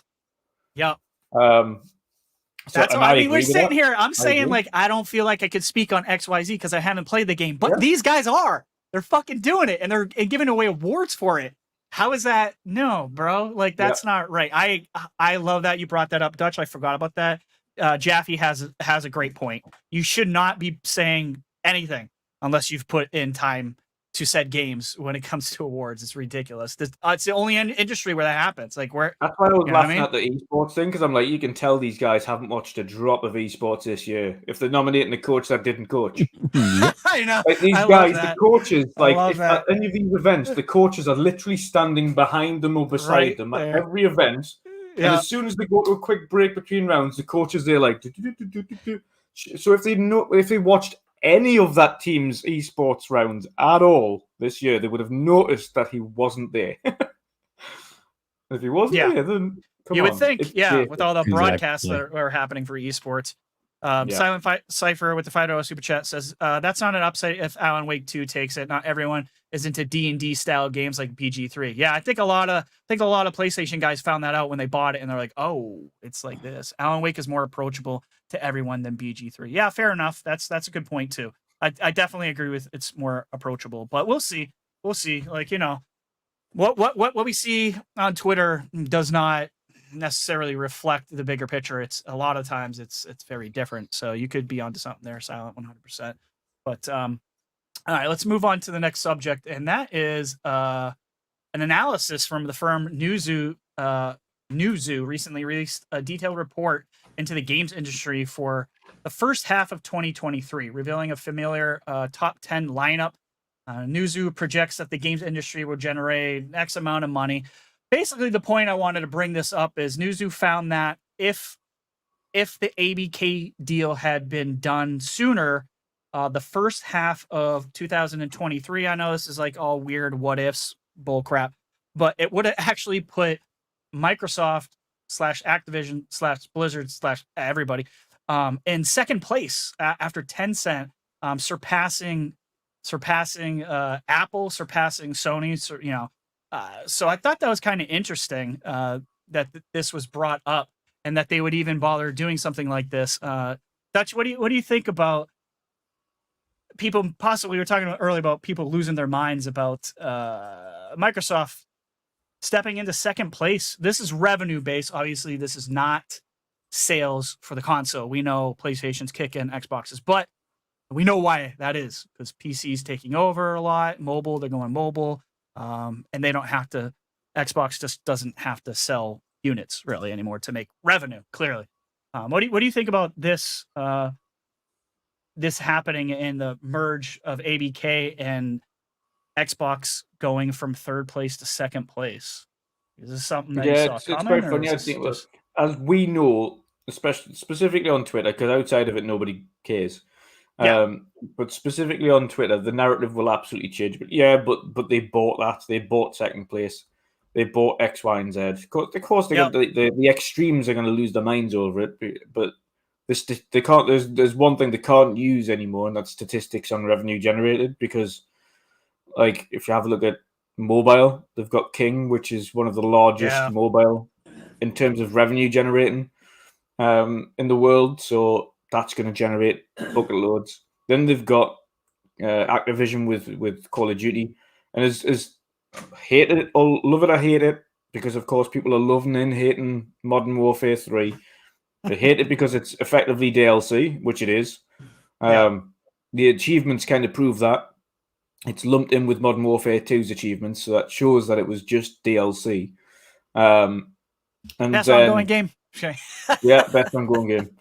But that aside, Warzone, Call of Duty, etc., is a money maker, and obviously the money's going to be coming from all angles now. It's going to be coming from PlayStation. It's going to come from Nintendo in a couple of years' time when it's on there. It's coming from PC. It's coming from Xbox. So that's a massive money maker. And then you've got World of Warcraft. You've got your ongoing subscription costs go from there. You've just got bucket loads of cash coming in now from all angles. So it's going to put them in good stead going forwards. But it's the narrative will always change. They'll always find something else to complain about. But yeah, they will. Sure. There's no doubt there's going to be a small subsection of these plastic warriors that are going to absolutely cry over it and cry about statistics and Microsoft bought it, though they didn't do it themselves. It wasn't who doesn't give a shit about that? Every person who plays games. No one cares that they bought their way in. They just care what's there. That's it. Yeah. That's all they care about. Exactly. Like no one cares how you got there. They just care that you have the games to play, and it's Xbox is clearly going to have those games to play. We know what our lineup. I would say our Xbox lineup looks like next year, and we know, question mark. We know what the Sony's Xbox lineup's like for the next 7 years. Yeah, we know several. Yeah, we absolutely, Dutch. Yeah. But just like in the immediate future, like Sony outside of third party, Wolverine 2025. Does that mean there's not going to be a real first party game next year whatsoever from, oh God. Yeah. No, we're obviously besides a remaster. So I don't know. I think it kind of feels like maybe, excuse me, maybe Xbox is looking at Tencent, and you look at this chart, it's crazy because Tencent is literally like almost double everybody else. That's how badly Tencent is kicking everyone's ass. So it's so funny how Tencent's like, don't pay attention to us, just don't look over here, regulator. Like, no, you know what I mean? They get away with everything. And it seems like maybe Xbox is looking at Tencent going, yeah, let's just go the IP route. Let's like look at, it's all about software anyways. It's all about the games. Like, that's what I almost feel like. Obviously, they're not giving up on hardware. That's not what I'm saying whatsoever. No. But you're looking at Tencent over here, who's just destroying everybody by leaps and bounds. And all they do is buy stakes in everybody. And it's all about software for Tencent. And they're destroying everybody. So, yeah, I think maybe Xbox is looking at them going, yeah, let's do some of that. Let's just buy the market. Smart. Smart, in my opinion. We all agree that there's probably Microsoft is doing a lot of individual studio and or franchise purchases, purchases coming up that they just haven't announced yet, or may have already done, or in the works because of some things that are on the table that are hot on the auction blocks, as it were, that they need to scoop in before somebody else does. And I think that they've learned their lesson from. Yeah, exactly. They learned their lesson from Crackdown, where that got pulled out from underneath them, as far as the people that were working on that game, and I don't think they're going to let that happen to them again, especially when you got such great groups that are that are working on Perfect Dark and Fable. So those kind of things that that I think they're going to be smart enough to do. Retri, I want to ask you this: is this related to the conversation? I'm gonna pull it up here. This is what Jess had posted earlier. It's out. Okay. So I just wanted to pull that up. When we're kind of in context when we were talking about it. So sorry, absolutely. Go ahead. No, yeah. So I mean, it's looking like they're gonna, like he kind of says, leapfrog Sony probably in H2, because H2 they the second half of this year will be counted as ABK and Microsoft and everything as one one whole thing, right? So that's why I think they did this, because they're like, here's what's coming. Like, you know what I mean? Like if we know their revenues are going to be combined. I think it was supposed to be like a 50% increase on top. So yeah, I think H2 is looking real good for Xbox, if you care about that stuff. The other thing is, what I wonder, and Dutch, I don't know, maybe you have some insight to this, is do you think, since Europe is the only one that's kind of given the nod to the whole mobile store side of things, do you think 2024 that Xbox just releases a mobile store, even if it's just in Europe, since the other territories haven't granted that to happen, or haven't really gone after Apple and Google per se? Bless you. No, Bless I think all of them will be all of them will grant it. To be fair, I think it'll just play the waiting game. They'll play the waiting game, and then when it's good to go, then they'll do it. But I think they'll get it right first. I think they'll get it right. Okay, fair enough. Yeah, I wasn't sure if they would dip their toes in and be like, we're already here, so it makes it maybe a little bit easier for the FTC and all these other regulators to kind of bend the knee on it too. I think it's a matter of time anyways, now that Europe has passed this law. I think it's fair to open up another store. We'll see if it's successful. Samsung's done it. They have not had any success, so who knows? We don't really know if it'll even be successful for Microsoft at all. But let's move on to the next subject anyways, and that is Knights of the Old Republic looks like is dead. According to, well, Jeff Grubb. I mean, we kind of, what's that? That's the easiest way to put it. Yeah, I mean, I don't know how else to say it, but I mean, Jeff Grubb pretty much told us on his podcast. He says, "I just want to clear this up. This game is not being worked on right now." Grubb said, "He said just full stop. The game is not being worked on in any way by any studio." I don't know how I feel about this. I know I saw some guys, like some Xbox guys, being like, "Well, all the Xbox guys, talking about that KOTOR. I wanted KOTOR. I wanted it. I wanted it done well, though. So I guess it's probably a good thing if you're not going to do it right. Don't do it at all. Went from Aspire to Saber Interactive, but some people are like, hey, Microsoft, Obsidian, like I seen some of that, right? So I'm like, oh, Obsidian, I think they worked on the second one, right? So maybe, of course, Obsidian's busy as hell, but I don't know. What do you think about this, Dutch? About the game dying? Do you think it's a good thing in the long run to not try to, for Sony not to try to do this thing, or do you think Microsoft maybe should swoop in and save the day? Or what's your take on this? It's a toughie, isn't it? It's a toughie. Like you said, though, I think I would much rather it was done correctly. And from day dot, we've heard a lot of bad things about the development of this game and who's been putting it together, etc. So I'd much rather it was, like I say, done correctly. And if it isn't being done correctly, then it needs to be stopped working on, and they can maybe stand back, figure out what needs to be done, and then go again. Yeah, I think that's where it needs to be honest. But unfortunately, we're stuck in this weird position where it's quite hard to tell what's going on. Yeah, I mean, it's unfortunately it's under Embracer right now, or if it's probably dead anyways. But they're the ones who are sort of in charge of at least the development side of this. And the CEO said that he says, I notice that anything I say to this talking about KOTOR becomes a headline. So that is my only comment. So he says this during the recent earnings call that just happened this past Thursday. So, I mean, that kind of spells it out to me. Like, okay, so you don't even want to say that this thing is limping along, that you're going to try to revive it. Nothing. This thing's as dead as a doornail. So it's unfortunate.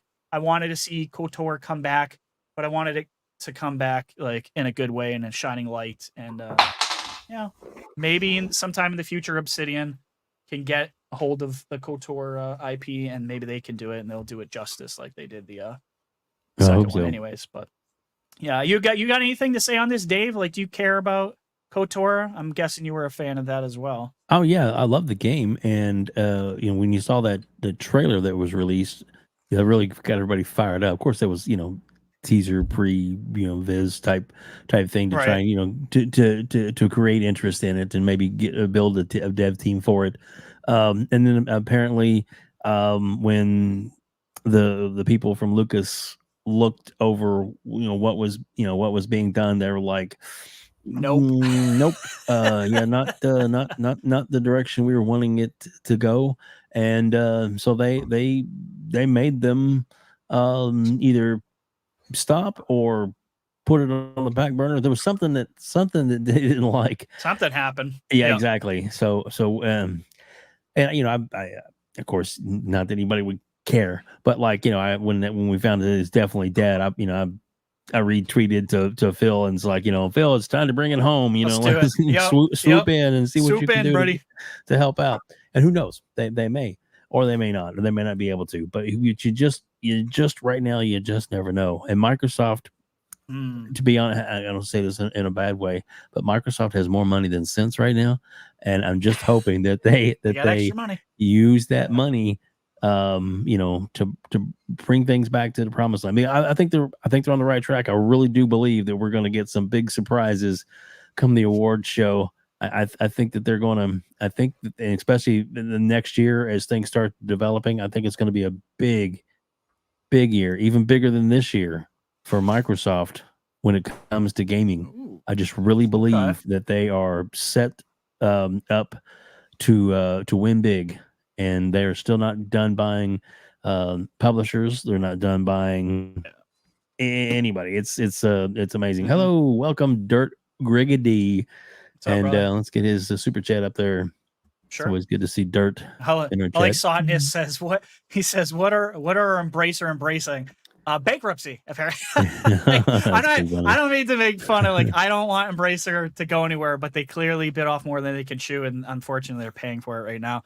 Dark Riggedy with the $5 super chat says, "What's up, everybody? Good to see you guys. Shout out to WebDave, RHETRI, and Wandering Dutch. What's up, Dirt?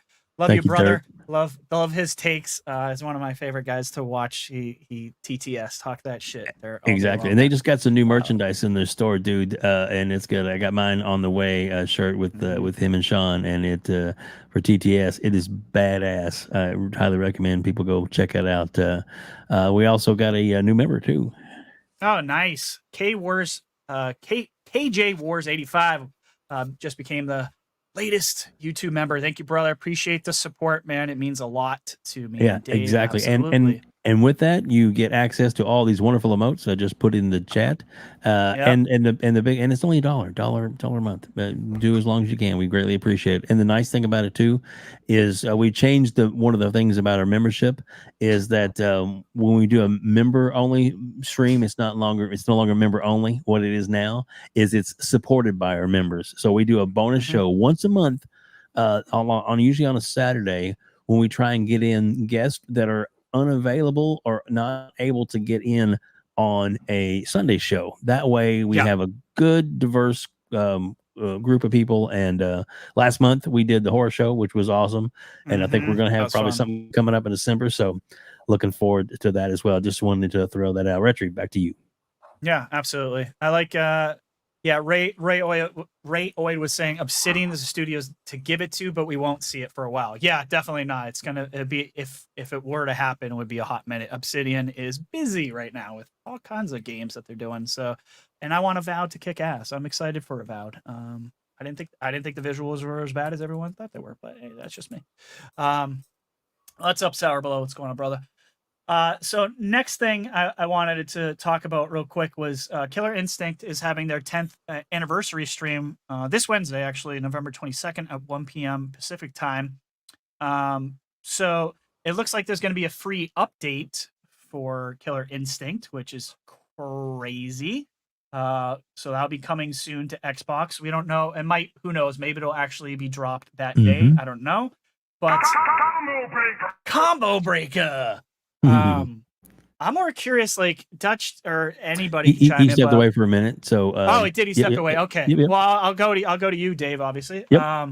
Do you think we'll ever see a effing new KI game? Like, I'm glad that they're still pushing out content. I think that's fantastic. Maybe this is like a little nod, be like, hey, we're still supporting it. May gives me like small amount of hope, but I don't know. Like, what do you think? Do you think KI? Well, here's my thoughts. Come back. So, do I think it come back? Hell yes, fuck yes. I think it's fantastic. It is a great franchise, and so they have an announcement coming up this week, a few days, and with that, I believe it's probably gonna, maybe give a little bit more of a, because they said 10-year plan to be working on it. I think they're going to be doing some of God's work. They said they're going to tweak it. They said they were going to make it more balanced. They were going to bring it up to date. Probably I would assume it's going to be increasing the frame rate. That's the only thing for me when I hate playing it, because it's like, to me, it's just a jittery mess now compared to the other fighters of current day. But that doesn't, and I mean, they could 120 frame this puppy and just absolutely just set the world on fire with what they already have.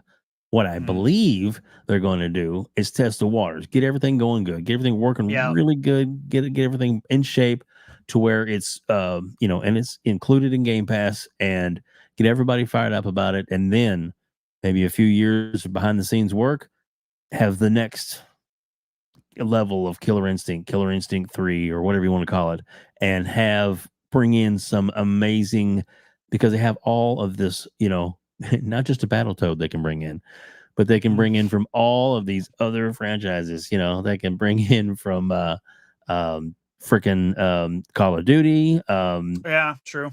Diablo. Starfield. I mean, they could just go nuts with all the different. Can you imagine having Lilith in battle? I mean, hello, that would be insane. So I'm just saying, but that's the kind of thing that they would be able to do, because they own all these franchises. They have so much in the pocket now that they could do, and they could even bring it like along the lines of the Battletoad. I mean, they could bring in Crash and Spyro. I mean, that would be insane, the kind of stuff that they could do.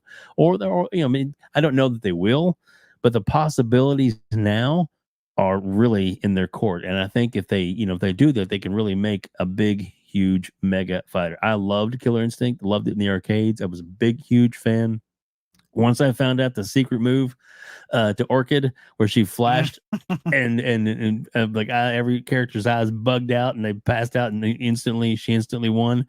Dude, it was all over for me. And this is a game for me. So yeah, pretty awesome and pretty fun. Dutch, are you back yet? That's cool. Retro, go ahead. Cool. All right. He made it. Sweet. Yeah. So, what are your thoughts about this new Killer Instinct? What do you think? What do you think they're going to do? Do you think they're going to have plans for the future on this?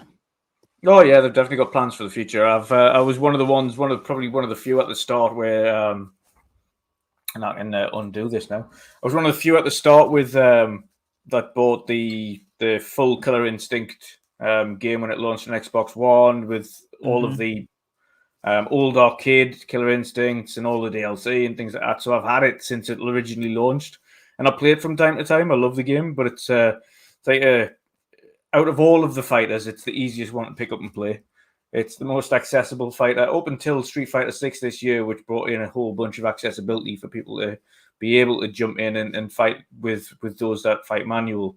But yeah, Killer Instinct's great. I mean, it still looks, even now, it still looks great in comparison to a lot of them. And it hasn't even had the update to it yet. So I'm looking forward to it. I'm looking forward to jumping back onto it and seeing what they do with this update. But I definitely think, like Dave said, they're definitely testing the waters to see how well it does, how well it's received with its update. And if it does as well, especially this year with all the fighting games coming out in the beginning of next year, we've got Tekken 8 officially launching. So it's going to be interesting to see how it goes. But Mortal Kombat's done well this year. Street Fighter 6 has done well this year. You've got Killer Instinct coming out. It's a good time to be a fight fan. It's a good time to be a fight fan. Did we ever get, Dutch, did we get sales numbers on MK1 or Street Fighter 6? I don't remember. I wasn't really looking for them. I think they both did. I think especially Street Fighter 6. I think Street Fighter 6 definitely, if not, I think might have been one of the best selling Street Fighters that they've had. Yeah, I believe that. I can believe that. Yeah. It's the first Street Fighter I've seen in a long time that actually piqued my interest. I was like, ooh, this looks damn good, and it's scored very well. I think it was in the mid 90s. So, good on them, man. It's good to see fighting games have a resurgence as well. Absolutely. Fan, I am stuck thinking this is a horror show. Do horror game genre podcast. I'm in it. I state again, no more deleting my accounts because reasons I mentioned. Enough of that. No, sorry. Yeah, we love our horror here. So yeah, anytime. Yeah, sometimes we go off on tangents once we start talking about horror. We're like, yeah, have you seen? Oh yeah, I think we're all big horror fans. So yeah, horror is definitely a lot of our jams here. Yeah, we're big fans of that genre, 100%. But yeah, it's I don't know what to think about Killer Instinct. I'm hoping I don't know, I think you're probably right, Dave. Maybe this is a test. I kind of think that like Activision will do the same thing with ABK games. I don't think we're gonna see. I think they're gonna like sprinkle out stuff, see what's popular, see what gets a remake, see what comes back with Banjo and like all kinds of different IPs that ABK does. So maybe Killer Instinct is going to be the same type of scenario where they're just testing the waters and like, okay, we got this amount of people that were interested in playing this new free update, and maybe we should bring it back. I don't know what Iron Galaxy is up to outside of doing these updates, to be honest with you. I have no clue what the hell they're doing. I don't know if Microsoft's interested in acquiring them, but I don't know. We'll see. We'll find out on Wednesday. At least more about what the heck's going on with Killer Instinct and the future of it. So, hey, I kind of want to throw a quick curveball in. We'll go back to your list, I promise. But since we got Dutch here, and we may not have him here before the award show, I did because I know he is a super big fan on the Hellblade franchise and Hellblade 2. So do you have any thoughts or I didn't say predictions, but I mean, do you think there's a possibility that they'll make some kind of third presence at this award show, either in showing amazing gameplay or the first really full fleshed out trailer, or maybe a setup for the beginning of the year with one of those developer things that they might do? What are your thoughts there? Yeah, it's a hard one to know what direction they're going to go in here, because again, they could just do a dev direct at the beginning of the year, like they did with Hi-Fi Rush and Redfall and Forza and Starfield and things like that. But it's also close enough that they could do a combat trailer for the Keighley show and still do a dev direct. Dev direct can be a little bit more in depth, can be a little bit more like, here's some some physical hands-on gameplay. These are the mechanics, etc., etc. Whereas they just do a combat gameplay, like a kind of a mashup of certain sections of combat gameplay from throughout the game to kind of show you, okay, this is like sword fighting, and this is like some of the defensive moves that you got to do, and this is some of the grappling, this is some of the spear work, or whatever it is that they've got in there.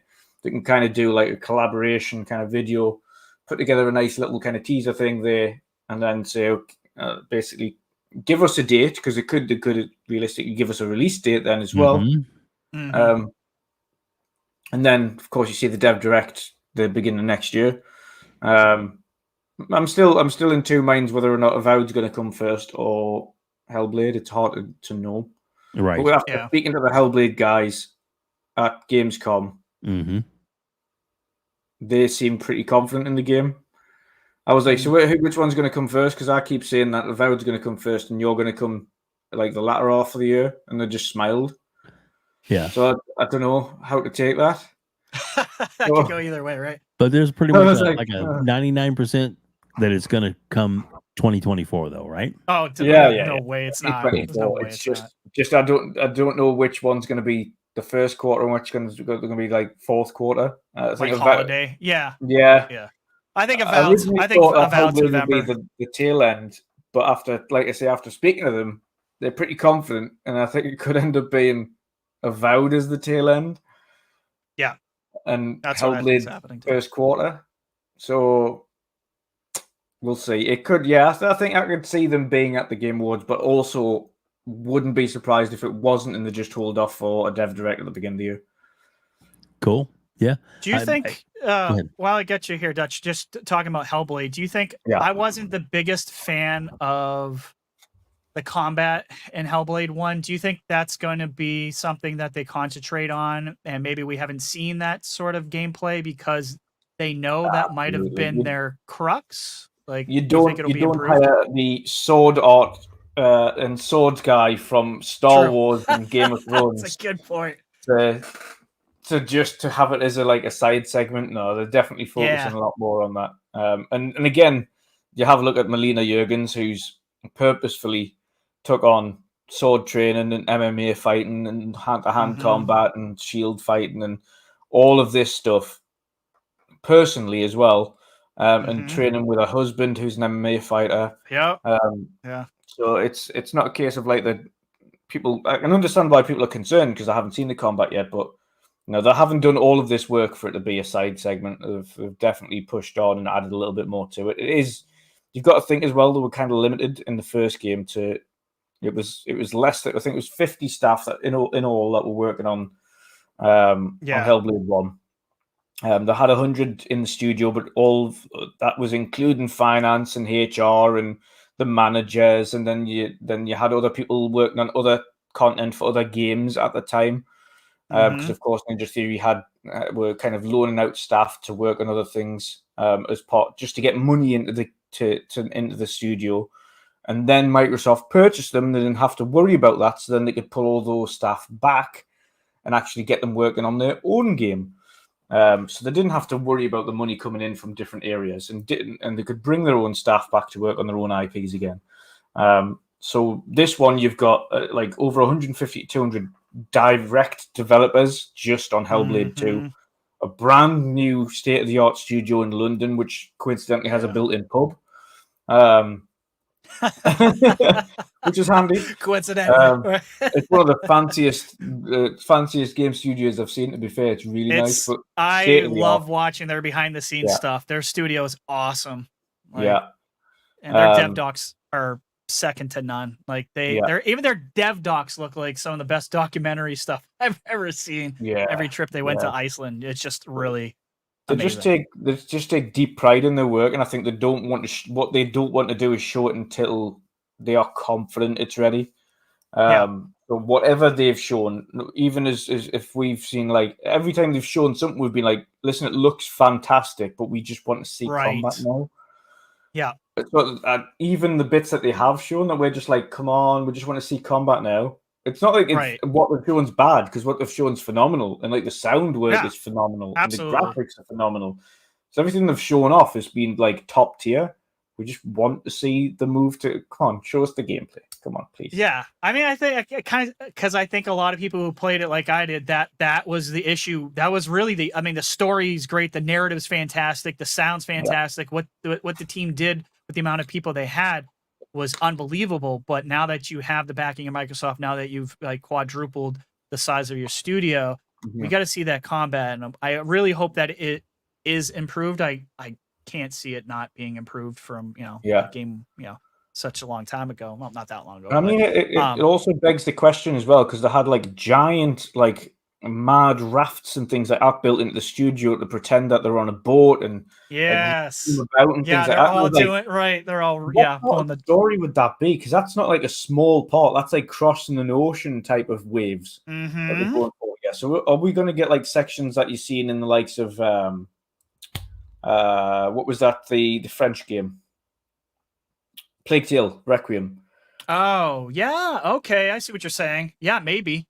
I mean, there's definitely we know there's something going on a ship. It kind of opens up a little bit, and I'm thinking, is this going to be like linear narrative but opens up and that has the combat and things like that? That's what it kind of feels like it could be there. And of course, we know from Plague Tale 1 to Plague Tale Requiem that was a substantial increase in size and scope. Yeah. Yep. So if that's a good the kind of size and scope difference that we're talking about, then obviously I'm all in. But yeah, I love that you brought up like the difference between like a Plague Tale 1 and Requiem. Like what? Yeah, massive difference. So yeah, it kind of gives me a little bit more faith. I mean, I have faith in this team anyways. They clearly know what the heck they're doing. And one thing I like that you mentioned is their passion. Their passion is undeniable. It is absolutely. If you watch their dev docs, you're like, these guys love what they're doing, and they're so far advanced in the technology. They even were when they were a small studio that I think they're one of the most exciting, whether you like Hellblade or not, I think they're one of the most exciting developers under Microsoft to watch them in the future, because these guys will always push the limits. Yeah, they also got Project, was it Mara? The psychological horror coming out as well, which should be that's a smaller experience. That's I think so that's going to be nice, but we'll see what happens. Yeah, absolutely.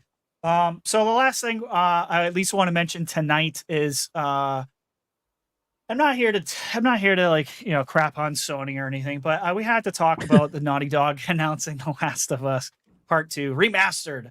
Was just announced coming out January 19th of next year, so relatively soon.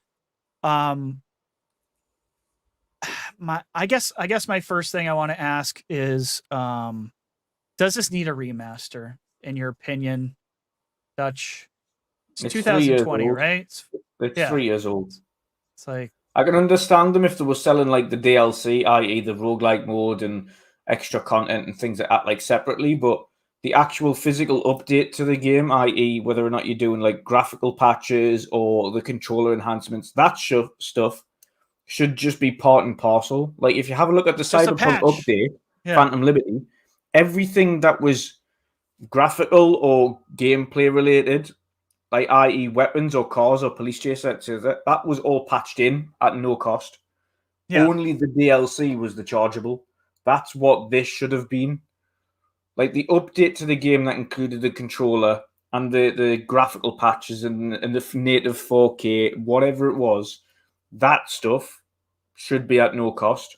The roguelike mode, the extra maps, the added scenes, the commentary stuff. If you want to buy that stuff separately, go for it.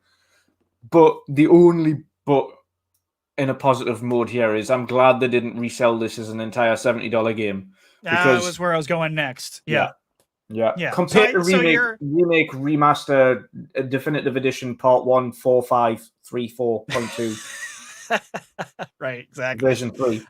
I mean, I don't feel like I would be much harder. Yeah, I'd be talking leaps of shit if this was $70 or even 60 or 50, to be honest with you. But it is a $10 upgrade fee if you had the other one, which I don't think is bad. I don't see this as like a terrible thing. You've got it on disc. It's still $10. And right, I've got which is I saw some people making that mistake, thinking that you had to. But no. It's the same. It's just the upgrade is $10, which is fine. There's some enhancements or whatever. Believe it or not, that's still more expensive than I paid for the game. Yeah, I got it for eight, brand new. Did you really? Okay. Well, brand new that's 8. So I'm still paying more. I'm not a big fan of this one in particular. I was never a fan of their gameplay mechanics either. I always crap on The Last of Us. I don't get it. I think it's bleh. People make fun of Bethesda for their gameplay, and I'm like, hello, yeah, The Last of Us. But yeah, I think barely even 4 years later, and they're already doing this. Just feels icky to me. I understand it's only $10. There's definitely some enhancements. You get that new mode, like you were saying, Dutch, the roguelike survival mode, which maybe will be good, maybe it's not.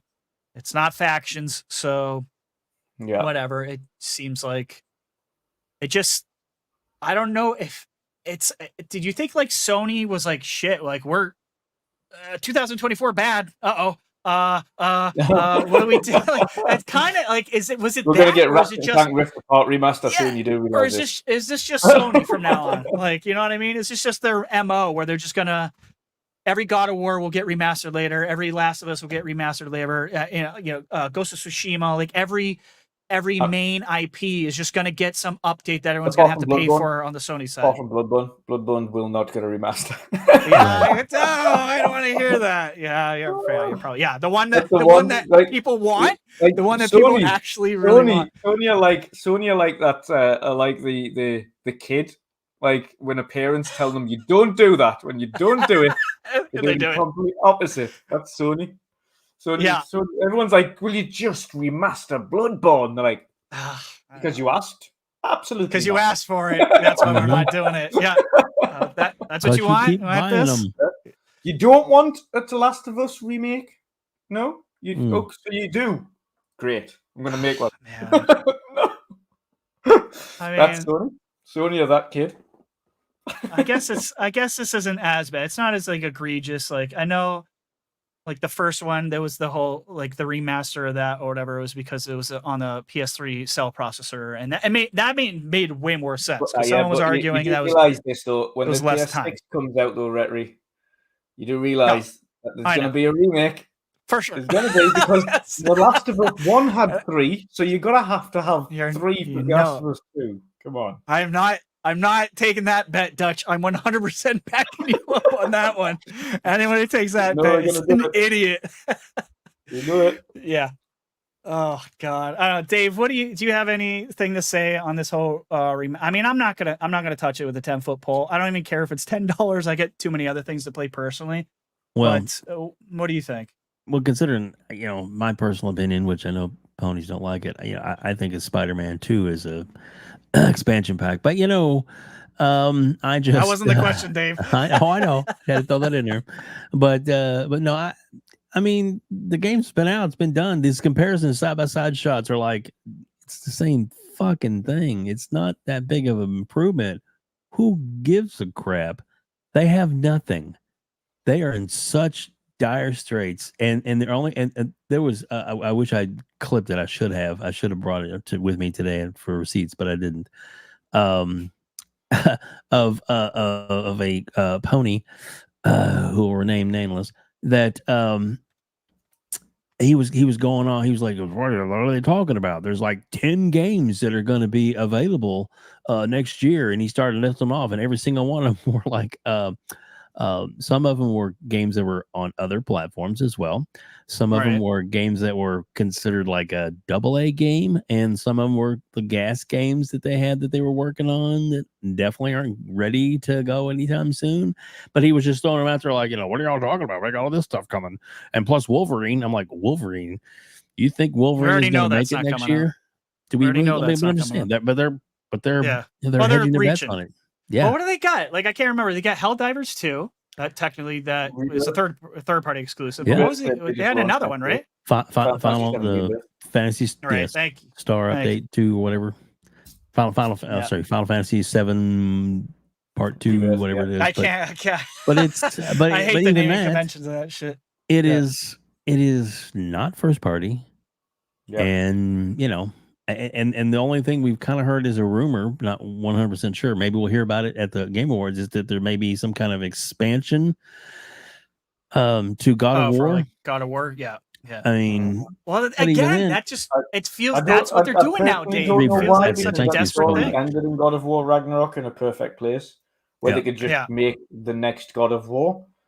They Yeah. don't need an expansion for it. We know that Right. God of War Ragnarok was technically just an expansion to God of War 2018. They said it Yeah. themselves. They just said we had too much stuff to put in 2018. Yeah, That that's it true. just ended up That's true, being Dutch. a Yeah. second game.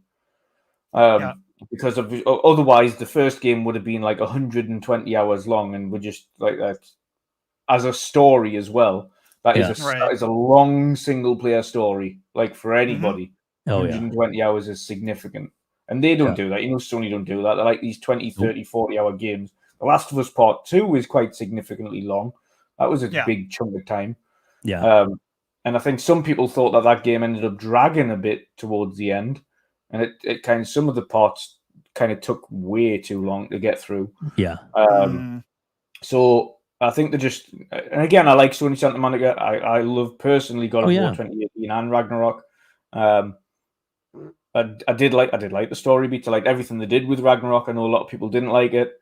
Atreus was a lot less annoying, but that said, yeah. that said, it's they have not, like, it doesn't need it doesn't need a DLC. I don't know what they could do for DLC on that game. Right. But again, it shows that if they're trying to come up with these things, that they have literally nothing else ready. That's kind Right. of what I don't like. It's like, Sa- where's the Sour weirdness? Sour Blow did throw in there. Don't forget foam stars. Yeah, well, we Foam I think that was on the other guys. Oh, you list. can keep that as Yeah. well. Yeah, I forgot. Well, I did forget. They, Sapo saying Silent Hill 2. Yeah, read I that. mean, she Read said what they Sapo's still have FF Final Fantasy Rebirth and Silent Hill 2 exclusive coming for next year. They're going to get a 10 out of 10 Geo Game of the Year nominations because the media's dog shit. On both of those. And then, on both of those. These are timed. Lord Master Jasper. That's read true. that, That's please. true, Dutch. Yeah. Lord Master Jasper was said Concord or Concord. Concord. People from New Hampshire. MLB's on everything though. MLB the show is lined up. It's true. He's They'll right. have Like it. that is they. But it's We'll not, have it on Game Pass and they'll have it. But I did. Is Concord confirmed for next year? Concord's not confirmed. I didn't think it was confirmed, right? Yeah, Right, I'd be right. willing to It's not take. I might 100%. take that bet that one might not come out next year. I don't know. Maybe I might I be wrong. don't think Concord will hit next year either. To be fair. Yeah. Do you 2025 for Sony might be good though. So just saying. I'm curious what they're going to have at the Game Awards. I mean, as far as like announcements and commercials and stuff. I mean, they're gonna do what they always do, that they've been doing for the last 20 years, and counting third party. It's gonna be third party palooza. Well, a lot of people, fine, a lot of Sony diehard fanboys are just absolutely convinced that they are going to get exclusive, at least marketing Take-Two or rights some to bullshit? GTA 6. I know. Not a I'm just chance saying. in I'm like, hell. I know. Microsoft has a better chance of getting that for the simple fact of money. And they were like, Legacy, it's been on this and that. I'm like, dude, you're just stupid. But anyway. You can't go by Legacy, then KOTOR, like Exactly. come on, like it never, you never really know what can happen here. But exactly. Okay, Lord Master Jasper saying Concord had a 2024 date on the trailer. I didn't realize that. So, but it didn't show anything of the game. So yeah, it's a tough one to call. I mean, we're almost there. It's almost 2024. So I don't know how I feel about. Well, if it's a gas game, they might just put it out and fix it on the fly. I mean, unfortunately, a little patchy poo later. Well, the one good thing that happened. The one thing I've said about Sony though with gas games is that I don't trust them to stick around if that thing doesn't hit immediately. Right. Yeah. 100% Dutch. Sony is just like Google. If it doesn't hit right away, See Pull the ya. plug. Like they are Yep. not going to back it up. They will not back it up like Microsoft will back it up. They don't have the money to do it. If it's not an immediate hit, they're going to pull the plug so They fast. don't have, It's yeah, not they even don't have the funny. patience. You've seen that even with single player Yeah. games. Days Gone was loved by people. It did Yep. well. Didn't matter. Because it didn't get Didn't nominated matter. for Game of the Year and it didn't hit well with critics in comparison to it did with the community, even though it sold 10 No. million units in its lifetime. They were just like, nope, Mm. goodbye. You are not one of us. See you later. We're not one of us. And Chris has a Which one point of these? there. RHETRI. Chris Goldman says Concord was reconfirmed for 2024 recently. Okay, I didn't know that. Thank you. I don't follow Sony too well, so I just kind of look at the headlines, but I appreciate the input. So maybe, yeah, I guess it'll supposedly come out in 2024 again. We'll see. Yeah, we'll wait. Wait and see. Yeah. Hey, I mean, If it was Sony saying it, then I don't believe them. If it was the developer saying it, then it's got a sprinkling of truth. We've seen Sony force people. Remember God of War Ragnarok? Yeah. Coming 2020 such and such.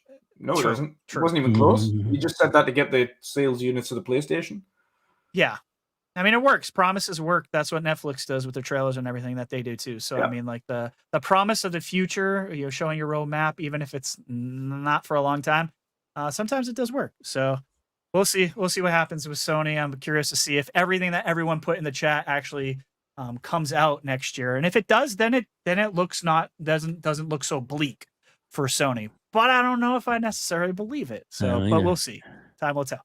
Time will tell. Exactly. Yeah. Exactly. Also, if you guys don't mind, thank you so much for being here. Please hit the like button. It really does help us a lot. Even if you don't like my haircut, you can put the dislike button. That's fine. We don't care. But try and help us hit our goal of 2K. We're getting close on our subscribers. It doesn't cost anything to subscribe. It's just a quick hit the button. That way you'll know we can do a show every Saturday night, and we have some amazing panelists that join me in RHETRI, and we are very blessed. Like tonight's panelist, Wandering Dutch, we absolutely love him being here. So thank you, Dutch, so much for being here. Please, Dutch, tell everybody where they can find you and what you got going on, and what are the great shows that you're on as well. Yeah, certainly. So, of course, you can find me everywhere at Wandering Dutch, apart from Twitter, which had to brand slightly after the other account was cancelled to Wandering Dutch X. So, yes, you can find me on there. At that, every Wednesday is the Midweek Mixup podcast. Every Thursday, I'm on the World of Gaming with Boxenberger. And now I'm dual streaming on Twitch and YouTube for gameplay streams on Mondays, Tuesdays, Fridays, Saturdays. Awesome. 8 p.m. UK, 3 p.m. Eastern. Doing Cyberpunk every Tuesday. Every Friday will be Final Fantasy, and every Saturday it will be ESO. Nice. Did you just start your ESO journey? I'm just curious. Just or have starting. you been in ESO? Okay, I want to get back to you on that. I've been very curious to see if you like ESO. Might have to join you sometime. Yeah, you're welcome to. You're welcome to. I'm a noob. Yeah, I would be very new too. Yeah, I'm a little rusty. It's been a while, but I had a pretty decent couple of characters. Nice. Yeah.